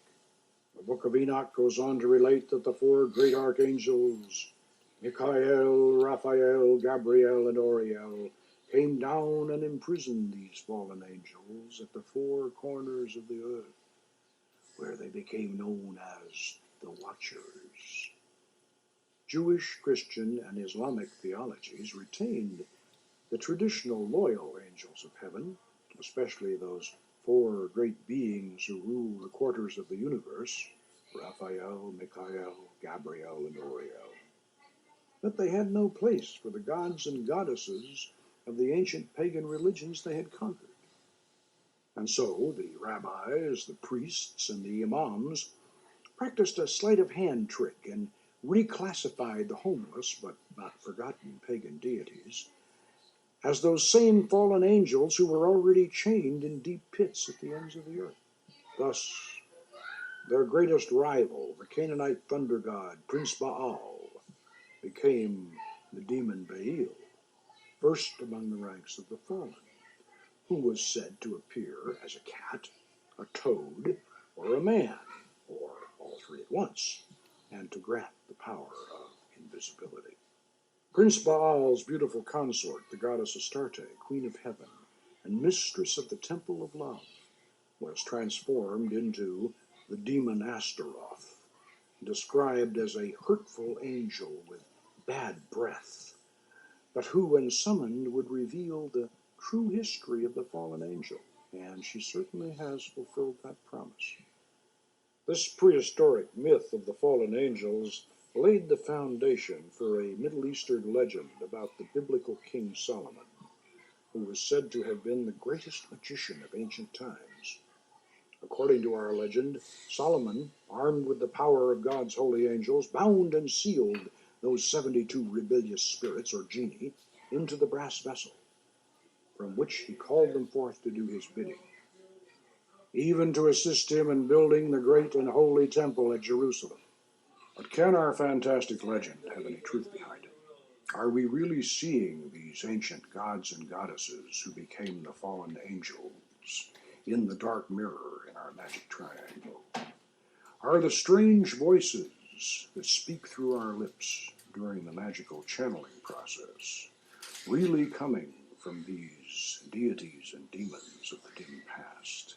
Have we actually opened that lost portal between the worlds? And if so, can these powerful genii be commanded to reveal hidden knowledge and accomplish wonderful things?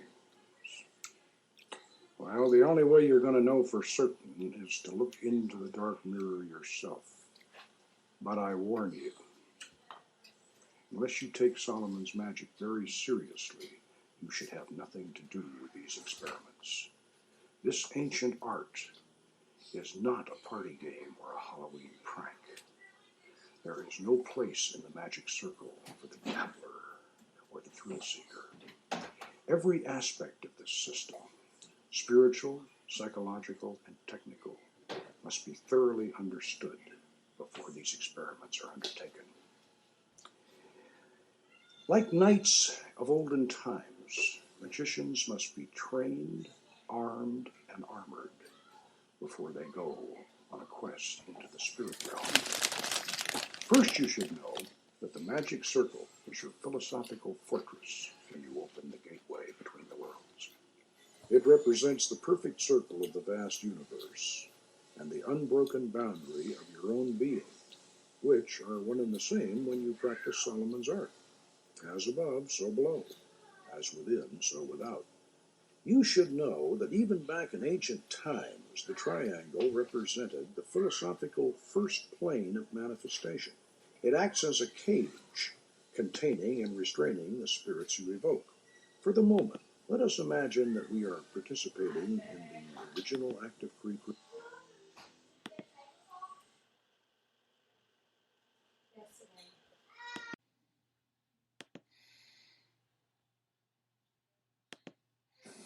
Back at the dawn of time, out in the vast reaches of cosmic space. First, we will create just one point. Next, we, or God, will establish a second point and connect it to the first, so that we have a line. Then, when we plot our third point, we have our triangle, the first flat surface. Now, when we create point 4, we have the first solid. We have created a thing. And as long as we refrain from establishing point 5, setting our thing in motion, we will constrain our creation to remain in its position. We will keep our spirit within the triangle. Traditionally, the name of the Archangel Michael, the angel of power, was separated into 3 syllables, M-I, C-H-A-E-L, and written in the corners of the triangle, to add a visual emphasis to the symbolic geometry that bound the spirit. You must understand this concept thoroughly before you open Solomon's brass vessel and release the genie. It matters not whether you are a Christian, a Jew, a Muslim, or even a pagan. These archangels are very much a part of our Western tradition. They represent the positive forces that drive the engine of the universe and the love that holds it all together. In the order of the Temple of Astarte, we conceive and visualize them as complementary male and female beings. For angels can appear in any form they wish, or any suitable form that your imagination can provide for them. They activate your magic circle of protection. Casting your circle with a pentagram ritual before each operation is certainly important, but that alone is not enough. The great archangels must live in your mind and in your heart. You must have them inside as well as outside. Nosce te ipsum, in tuo templo tu es Deus. This is the very first time we have ever permitted cameras into the inner sanctum of the Order of the Temple of Astarte. Notice the names of the great archangels of the quarters in Phoenician, around the magic circle, you will hear these same names invoked in the traditional pentagram ritual that precedes and follows every magical operation. But I say again, the pentagram ritual by itself is not enough. You have to have these four great archangels of the quarters indwelling within you and ready to help you control the rebellious spirits. Otherwise, opening the brass vessel would be like opening Pandora's box, which, according to the ancient Greek myth, released evil into the world and then could not be reclosed. Therefore, you must first master the art of angelic invocation before you proceed to its darker counterpart, the evocation of Solomon's 72 spirits.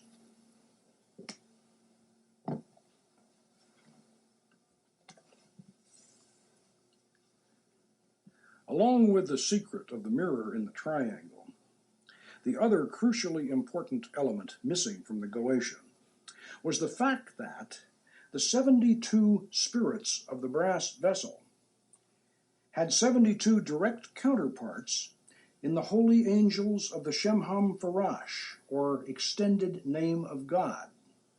Now, these derived or suffix angels are not as personified as the archangels of the quarters or the angels of the planetary spheres, but they do provide a direct channel of power through which the four archangels of the quarters control each and every one of the spirits of the brass vessel.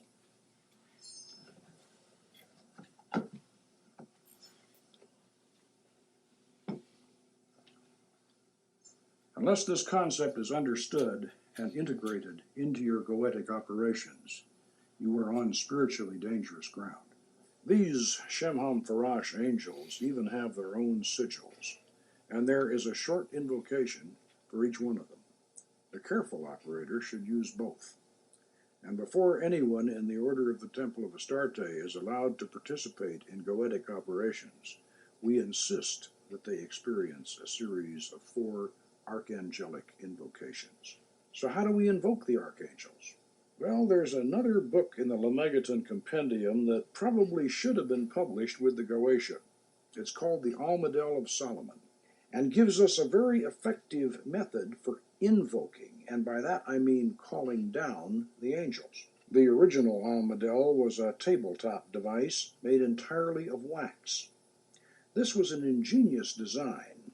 The square slab of wax had holes at each corner, through which the 4 candles were inserted, leaving enough length below to raise the little platform high enough so that a small incense burner could be placed beneath it, from where the incense fumes could rise through another set of holes to envelop the crystal shoe stone in mysterious tendrils of fragrant smoke, thus adding to the hypnotic effect.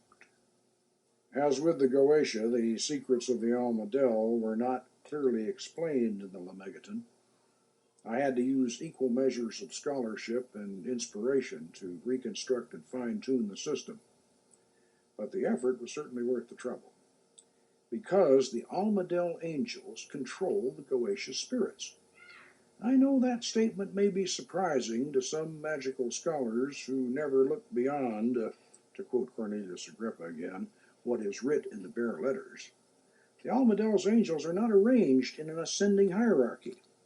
They are attributed to the 4 quarters and the 12 signs of the zodiac, with each of the 4 quarters governing the 3 astrological signs particular to its nature. In other words, the signs of air, fire, water, and earth, which we know are governed by the 4 great archangels of the quarters, Raphael, Michael, Gabriel, and Oriel. Realizing this, we can simply disregard the late 17th century hodgepodge of garbled angelic names the Lemegeton's scribe has attributed to these altitudes, and thus restore the Almadel system to its full power and purpose, as shown here in our master mandala. Each of the 4 great archangels of the quarters empower 3 sets of 6 Shemham Farash angels, who in turn control 3 sets of 6 counterpart Goetia spirits, which are distributed 2 to each of the 36 decans, or 10-degree divisions of an astrological sign. This occurs in similar order all around the zodiac. If you find this confusing at first glance, you can study the Master Mandala in the companion book to this video, the Book of Solomon's Magic. The design may appear complicated, but it is actually quite simple and easy to work with. You will note that our modern almadel is combined with the traditional double cube altar. We have shielded the candles at the 4 corners, and an incense chamber below has been added, with slots cut around the central compass rose to allow the rising smoke to surround our crystal shoe stone, which is placed on our master mandala that unifies the Goetia and almadel systems in one all-encompassing design. Notice that we've placed low stools around the foot of the altar so that 4 or more people may sit and gaze up at the smoke-shrouded crystal, haloed in spectral light, with nothing else in their field of vision. Now, let's see how this works in actual practice. Before every magical operation, whether of invocation or evocation, we open our circle and call down the archangelic guardians of the quarters with a Golden Dawn-style invoking ritual of the Lesser Pentagram, and, at the conclusion of the ceremony, we will employ the banishing version of the same rite to close and seal the gateway between the worlds. Ata, Malkuth, Vegabura, Vegaduda, Deolam, Om.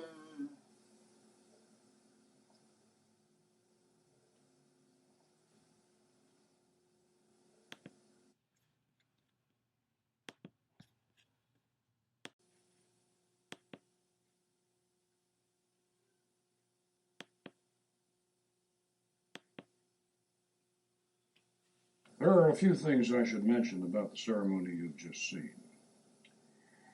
If you demand the presence of a spirit who is actually an ancient god or a goddess, then you should apologize to them when they appear. Now, the reason is this.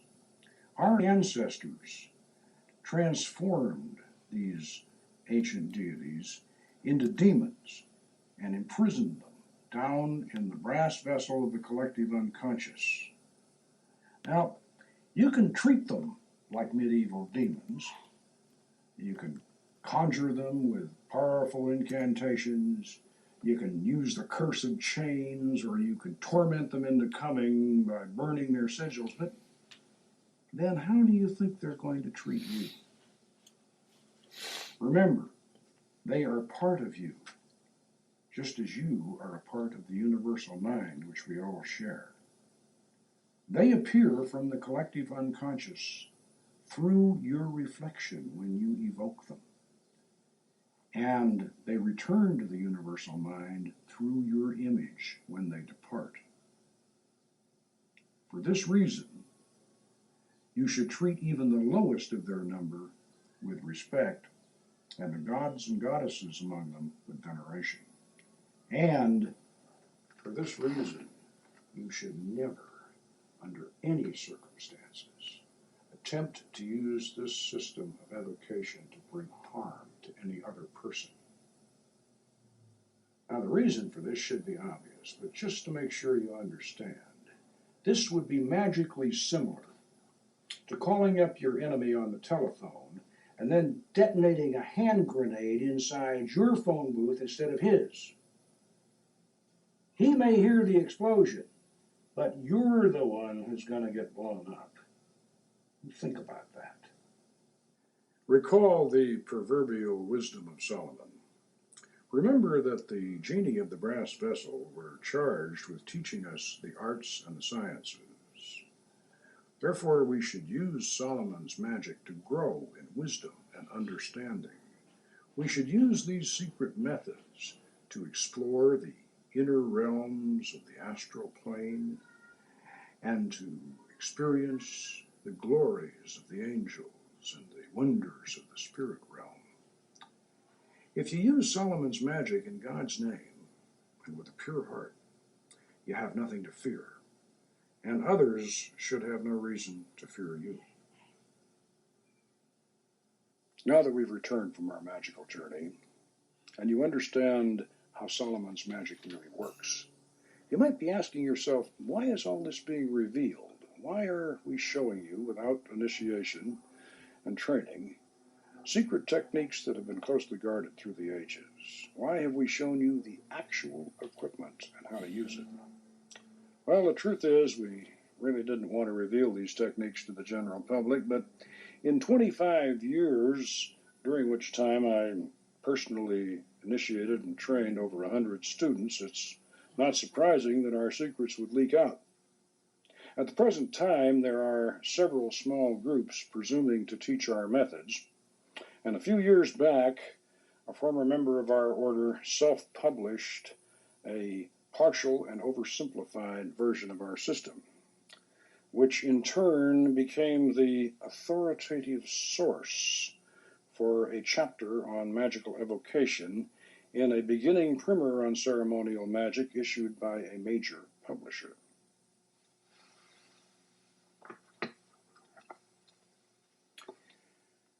Recalling the magical misadventures of that world-famous mouse in Walt Disney's film Fantasia, we might say that these apprentice sorcerers have opened the brass vessel and let out all the spirits, which has compelled me to come down from my wizard's tower and show you how to get them all back in again.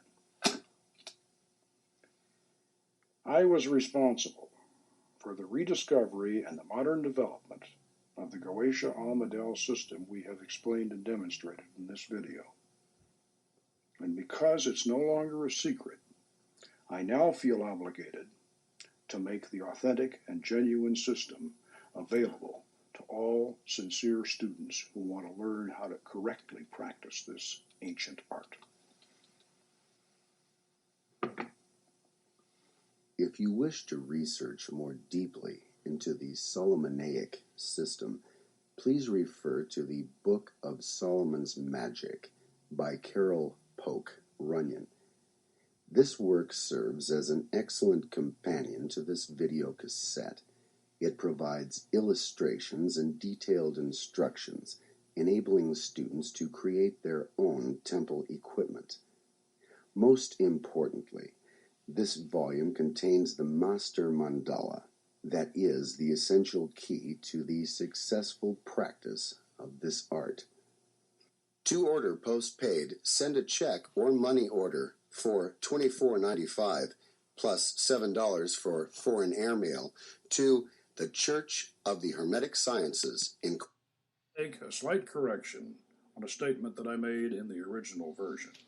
Now you'll recall that when we opened the temple sequence, I said, "This is the first time we have permitted cameras inside our temple." I should have qualified that statement because 24 years earlier, over in our Lake Avenue, Pasadena temple, one of our members shot film footage of early OTA operations. This film footage was shown on a nationwide network TV show in 1974, and it was rebroadcast in 1975. What you will see is an early version of the OTA Communion of the Elements ceremony and excerpts from a demonstration goetic operation. If you look closely, you will see the upright triangle with the dark mirror in the center, and in reverse, you will see the seeress holding the evocation candles, while you see the magus, myself, behind her, intoning the conjuration and manipulating the wand. Watch closely. So Mr. Polk Runyon, who by day is a salesman, by night is Grand Master of the OTA, the Order of the Temple of Astarte. Am I saying that correct, Mr. Runyon? This is a pagan organization which has as its focus the study and practice of ceremonial magic. And Mr. Runyon has with him this evening a bit of film, I believe, which we'll be seeing a little bit later on. But before we show that, I'd like to ask Mr. Runyon first about the Temple of Astarte and ceremonial magic. Is it similar to what Isaac and Ed, I was almost going to say Fitch the Witch again, Ed had been talking about here for the first half hour? There are a lot of similarities. There are some differences. I think the main differences in it is that ceremonial magic it has a biblical base. And when I say a biblical base, I don't mean that it's necessarily Christian or it's necessarily Jewish. What I mean is that it derives from a biblical mythology, so to speak.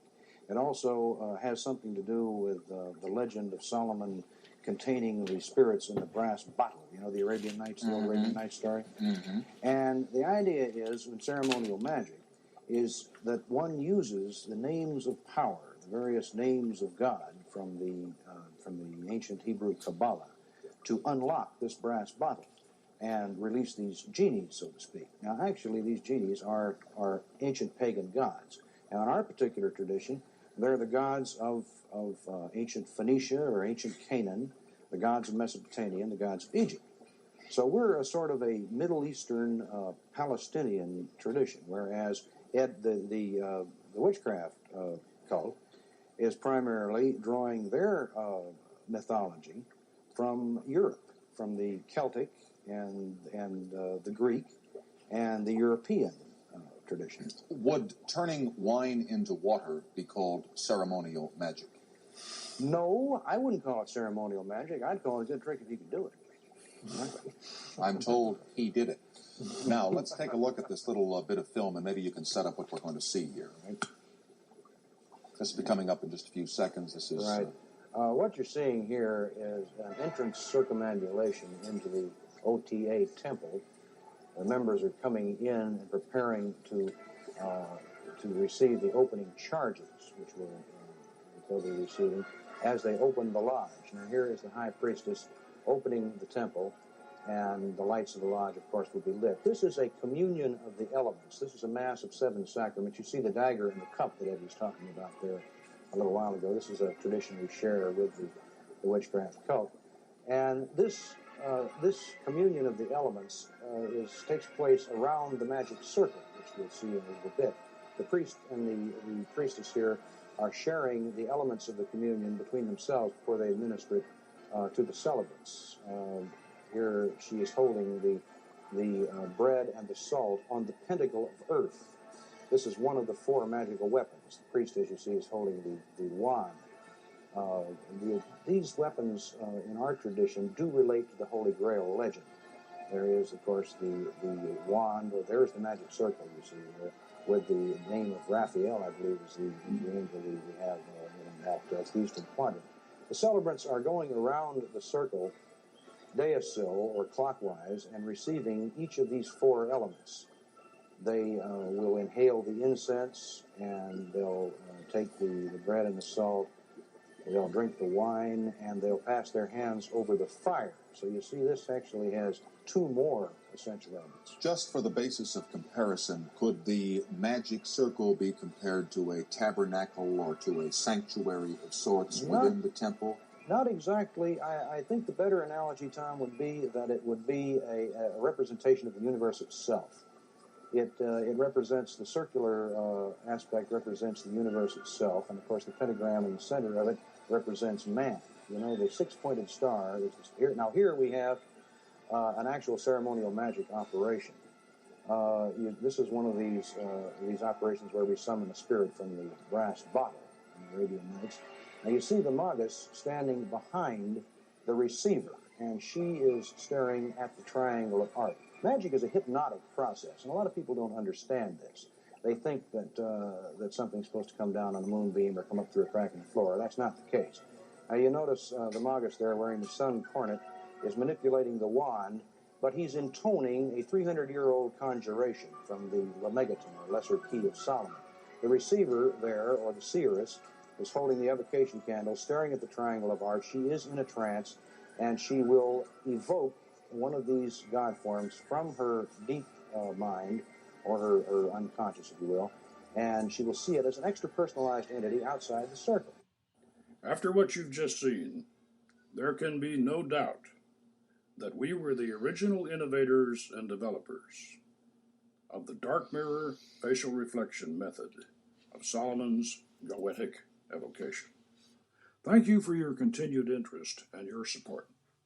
Before we close, I'd like to call your attention to our other video production, The Dark Mirror of Magic, the Visago Millennium Prophecy, which is now also available on an extended DVD version.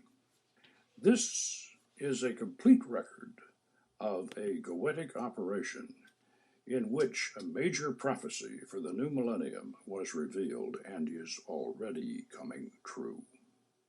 And finally, watch for the new, expanded, and revised second edition of the Book of Solomon's Magic, which is the essential companion volume to both of our video productions. Good magic, and Goddess bless. In closing, please.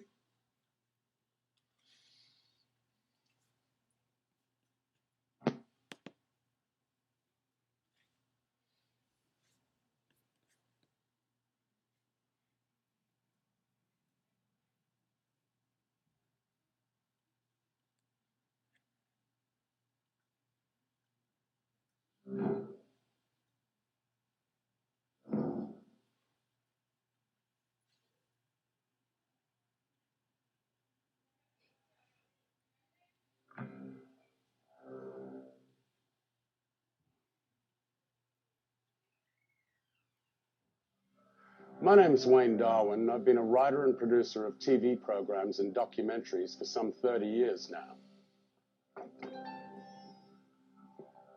My work's taken me around the world and face to face with everyone from kings to presidents and princesses to movie stars, and from stark reality to the mysterious and inexplicable.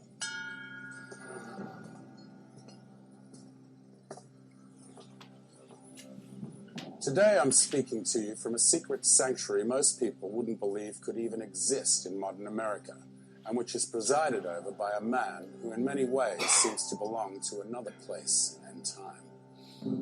This is the secluded retreat of the Order of the Temple of Astarte, a magical lodge hidden in the wooded hills of Southern California, where some still practice the forbidden rites of Solomon and Merlin.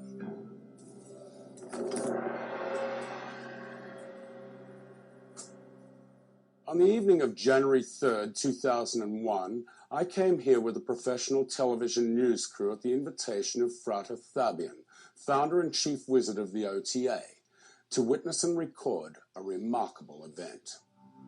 Frater Fabian and his apprentice Frater Solomon were about to summon an ancient spirit named Visago, whom they believed would bring us important prophecies for the new millennium. On February 1st, an edited version of this remarkable event was broadcast by the affiliate of a national television network. What is our will this night? The Magister Fabian is preparing his temple for the arrival of a special guest. Why will we succeed? Because we will it. The mysterious Visago, an ancient spirit said to bear the gift of prophecy. Let there be light in the south. But before Visago can return from the land of the dead, the Magister Fabian must perform certain rituals. With a little help from Sister Ariadne and Brother Solomon, two of the sorcerer's apprentices. The first ritual is said to summon the four archangels, Michael, Gabriel, Raphael, and Ariel, to protect against any evil that might enter herein. Now it's time to open the gateway to the spirit world and lay out the welcome mat with a so-called magic circle ceremony. And finally, a Latin invocation to whatever power controls Visago.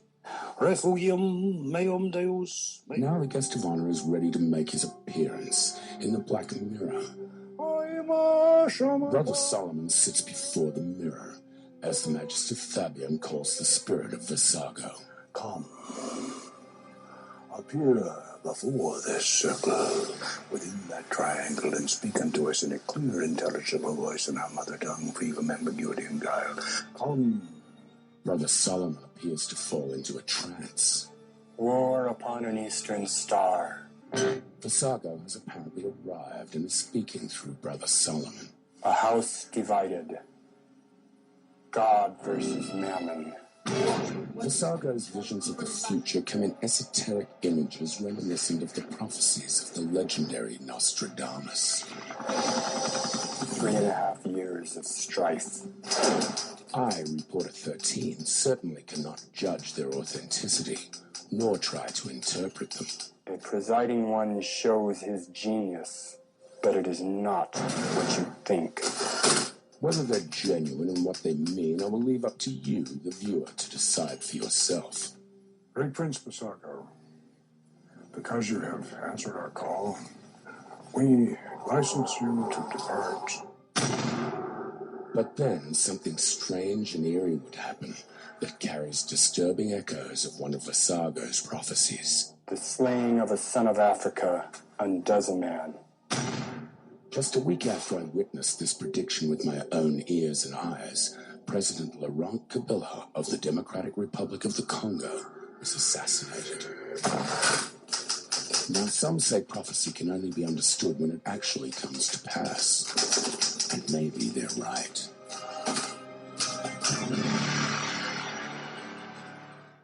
It was my job as an investigative reporter to put these modern-day wizards to the test. They had no idea of the questions I would ask, nor did they have an opportunity to rehearse their answers. Well, this is the Rivendell Temple of the Order of the Temple of Astarte. And the Order of the Temple of Astarte, or OTA, was founded in 1970 and has been in operation ever since. And we think we're the oldest continually operating ceremonial magic lodge in the United States. What is it that you do? Well, ceremonial magic is a medieval system of what you might call esoteric psychology or esoteric magical practice. It's somewhat similar to the tantric work that is done by the Tibetans and the Hindu tantrics in the East. And it is magic. And magic, as we define it, is not pulling rabbits out of hats or creating illusions. Magic, in our ancient way of looking at it, is changes of consciousness in accordance with the will. In other words, we use the power of the imagination to bring up the ancient gods and the ancient goddesses and make them work for us in harmony with nature and with the universe. So, Do you call yourself what you do? It's difficult to put a name on it, but for the general population, I'll use the term pagan. If someone wants to delve a little bit deeper in, I'll say I'm a practitioner of Solomon's magic, and that puts it in a little different light because it puts it in a whole Judeo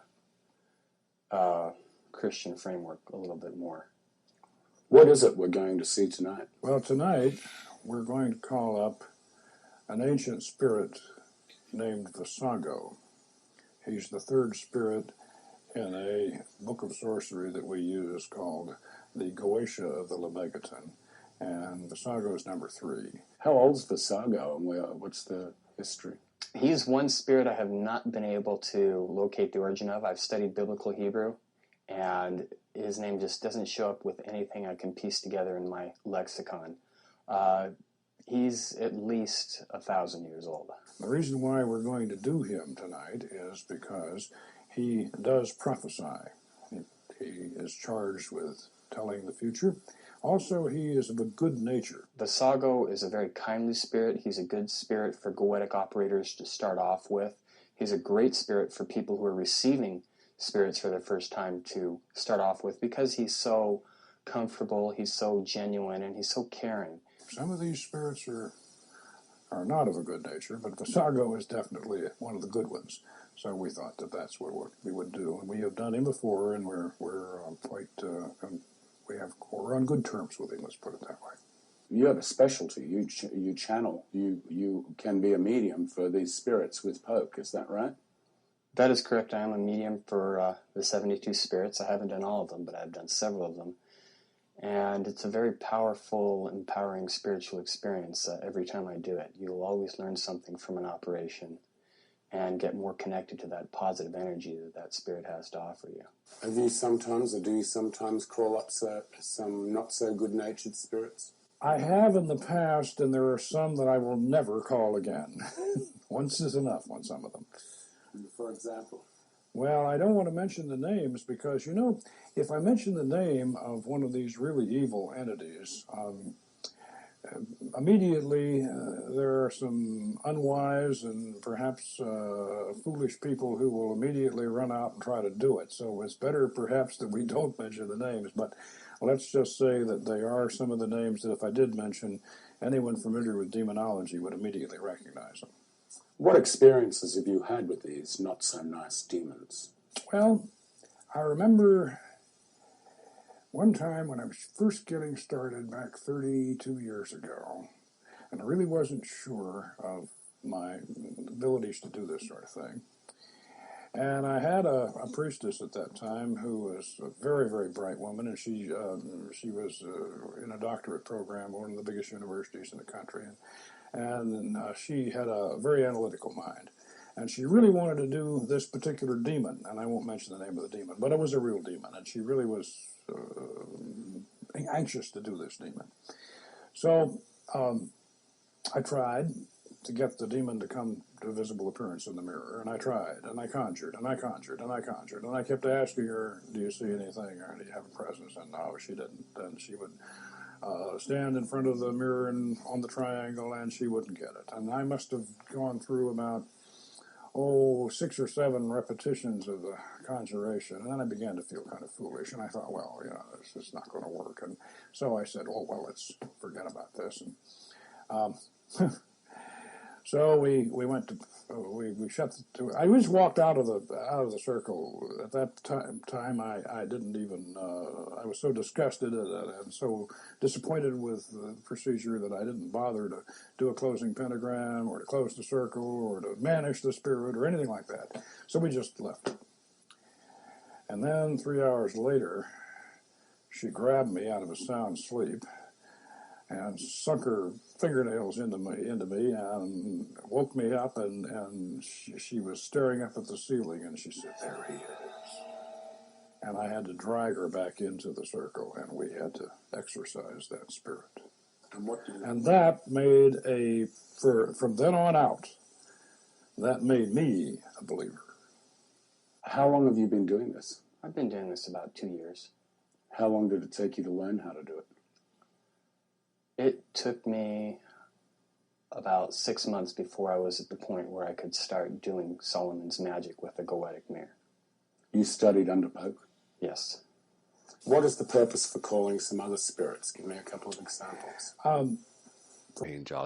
She and her Canaanite tradition. Solomon's magic is very dear to me. According to Irish legend, I'm a descendant of Solomon, so that gives me a nice connection to it. And as far as the angels are concerned, my parents said they're inspired to name me Michael, and I was born on Michael's holiday that they didn't know about. So I feel a connection to Michael, who's the Archangel of Solomon, and to Solomon himself. That's my magical name, Frederick Solomon. You'll notice interesting things like this will actually happen to pop up all the time when you're in magic. And you'll notice things about yourself, little coincidences, that sort of put you into Solomon's framework. In my case, I feel connected to Solomon and Michael the Archangel. And this art is very special to me because I'm so connected to it. And it's a form of worship. Yes, it is. It's my way of worshiping God.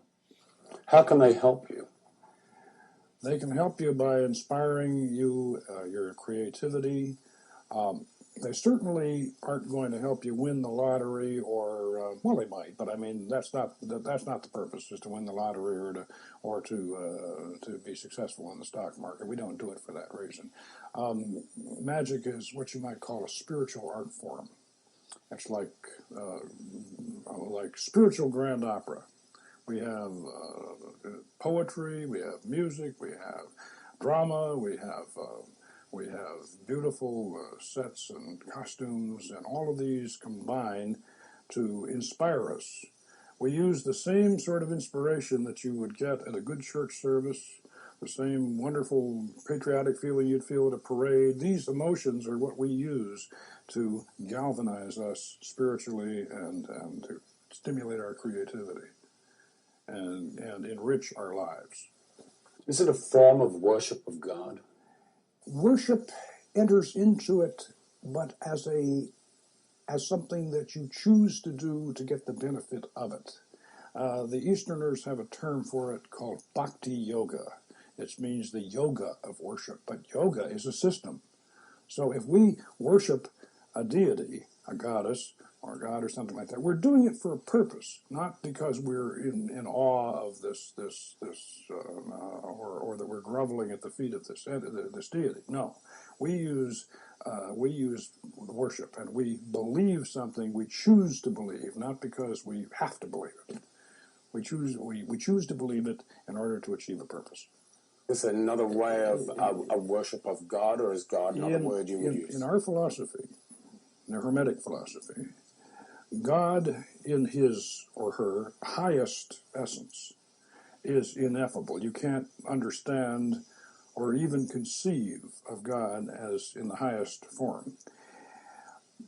And in fact, we don't conceive of him as being judgmental. We think that in his highest essence, he simply is, and we can't define any further than that. So you might say that we believe in one great supreme power that is ineffable and is in everywhere and flows through us, and the best way to define it is to call it love, because love is what holds everything together, and if it wasn't for love, the whole universe would fly apart. So God is love. This is true, and for us, and we see God as an overall, all-encompassing power that flows through everything. But we also see, in a differentiated form, we see his angels as messengers. We see the pagan gods and goddesses as personifications of forces of nature, and so we have a whole plethora of entities, and even down into the elements, where we have the gnomes and the earth, and we have the sylphs in the air, and we have the undines in the water, and then we have the salamanders in the fire. So we personify all of the elements and everything. We have a little entity of some kind or another, or a big entity for everything. What's your reaction to people that say you shouldn't do this stuff? That's standard. Well, that's a great question to ask. Anyone who says this is a cult, I don't really feel a need to argue with them, because anyone who uses the term cult is someone who is expressing themselves subjectively. Anyone who calls someone else a cult is basically a worshiper of hate themselves, so if they want to worship hate, as far as I'm concerned, that's okay. What do you say to people that call us evil, and you shouldn't do it? I would say that evil is in the eye of the beholder. And what is evil for one person is interesting and challenging for someone else. But it's been my experience after 32 years of doing this, that the people who seem to be the most affected by these upwellings of evil, or these invasions of evil spirits, or these possessions, or what, they seem to be the people that are the most fundamental and the most restricted and the most afraid of anything new or different. They're the ones that are affected by it. Those of us who have a more philosophical and broader and a more tolerant view of these things, we seem to be able to handle it a little bit better. The more traditional worshippers, whether they be Christian or Muslim or whatever, how do they perceive what you do generally? I think that they probably think that we are eccentrics at best and satanic at worst. And then in between, there's probably an area where they're largely disinterested. But I do want to say that no, we are not Satanists, and of course, but eccentrics, yes, romantics, certainly, but not Satanists, because Satanism is a counter-religion, at least in my opinion. And I, you know, if I wanted to worship a demon, I'd certainly have my own demon. I wouldn't have somebody else's. But actually, we don't want to worship demons. So, no, we're certainly not satanic, and we're not even demonic in that sense, although we do learn to master these demonic forces. What is the magic of Solomon? Solomon is, of course, originally the king of Israel in the book of Kings in the Bible. And he lived around 800 BC, and he was the great king who built Solomon's temple. So now from his legend, if you will, arises the Masonic fraternity, and also arises the legend of Solomon the Great Magician. He supposedly mastered the demons and the spirits, and as the Arabians say, the jinn, and got them to help him build the temple. So that's where his legend as the master of the sorcerers. He's also built a temple to our patron goddess, Astarte. So that's where we have the connection with Astarte. And so Solomon becomes sort of the Merlin, if you will, of Middle Eastern magicians. He's the legendary patron of ceremonial magic. Now, Solomon was used as a pen name during the Middle Ages for writers who wrote books like the Lemegeton and the Greater Key of Solomon. These handbooks of magic were attributed to Solomon for two reasons. Number one, he was the great magician, the legendary magician, and number two, these people were afraid to put their real names on the books because they'd get burned at the stake. But anyway, Solomonic ceremonial magic is basically can be broken down into two divisions. The invocation of the angels, the holy angels, to protect you and inspire you and fill you with the power of God. And then, when you've got that mastered, then you set up the dark mirror and the triangle, and then you go for what some people would refer to as the demons. But you use that angelic power that you've already acquired through the crystal ball in the center of the circle on the altar, and you've got the power of those angels to control the demons that you evoke. You evoke them out of your deep mind. And so Solomonic magic, all the way from back in the Middle Ages, can be broken down into those two facets. And those facets should definitely be worked together. This is why, by the way, the Satanists don't do this very well, because Satanists can't very well call down holy angels to protect them, and then go use that power to control demons. That doesn't work very well for a Satanist. So this is obviously not satanic. What was Jesus? One of the greatest magicians who ever lived, if not the greatest magician, I think, but he's also one of the greatest philosophers who ever lived. And I think that one of the very, very sad things about Christianity is that the philosophy, that Jesus' wonderful philosophy, was lost when they made a god out of him. I'll tell you a little story about that. The great biblical scholar Lamza, who I was fortunate to hear years ago, pointed out that the whole story of Jonah and the whale very probably came from the fact that in Aramaic, when somebody was in trouble, they said he was in a big fish. And Jonah was in a big fish, and that's how we got Jonah and the whale. But also, if you wanted in Aramaic to call somebody stupid, you called him a rock. So I envision Simon Magus, who is, of course, a friend of Jesus's and one of our and one of the founders of our tradition, saying to Peter, when Peter said, "Well, the Lord said, I am the rock upon which your church will rise," and Simon would have said to him, "Peter, that isn't what he said. He said, Peter, you're as dense as a rock, and of my philosophy you will make a religion." And I think that's a very, it's just a story, but it brings up a point. The philosophy of Jesus of Nazareth is beautiful. It's wonderful. Too bad we've lost it. But if you want to pick it up, go to the Gospel of Thomas, and you can find a lot of it there. Was he in any way divine? Was he Son of God? We are all sons of God, and that's what he was trying to tell us. In the Gospel of Thomas, Doubting Thomas, remember? Thomas goes and Jesus tells Thomas something, and then the other disciples come and say, "What did he say? What did he say?" And Thomas says, "If I told you, you'd stone me to death."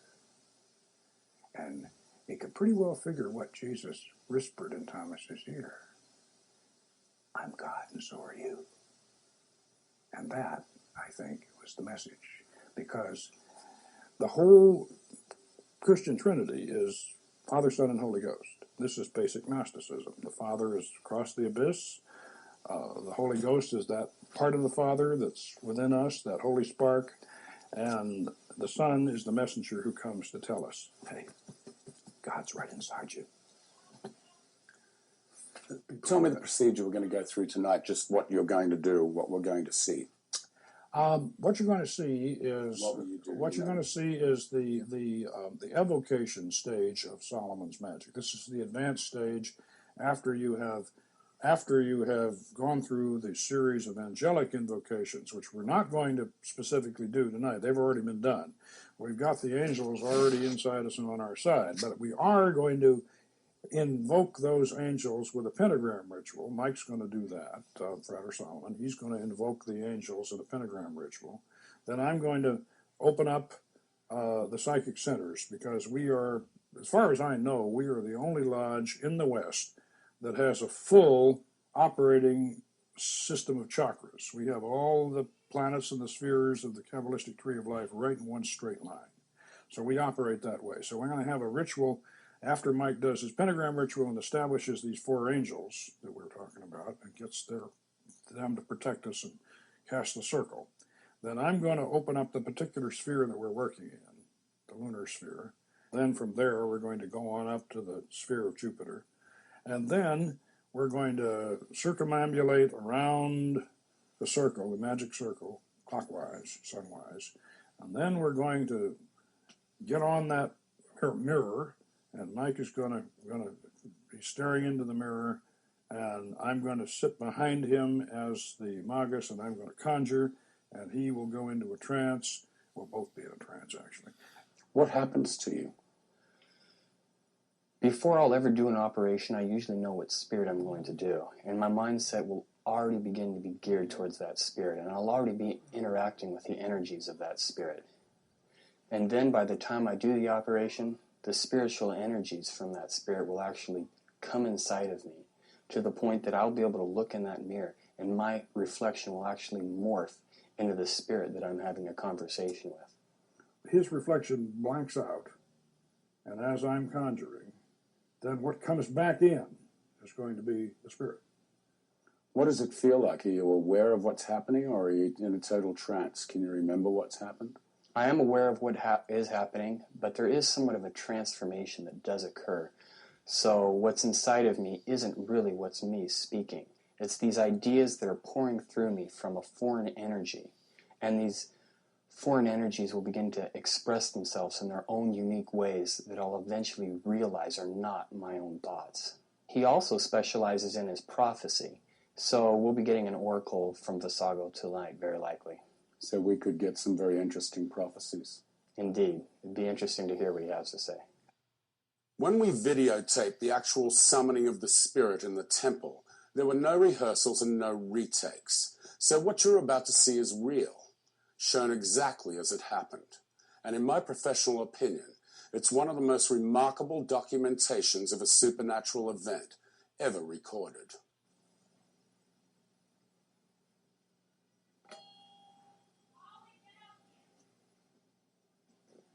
In the name of Raphael, Lord of the air, master of the twice-forged sword, let there be light in the east.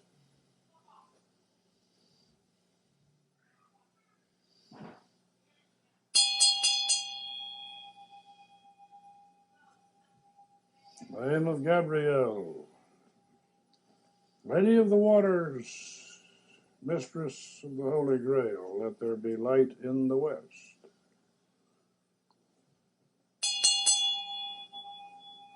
In the name of Michael, Lord of the fire, master of the sacred lance, let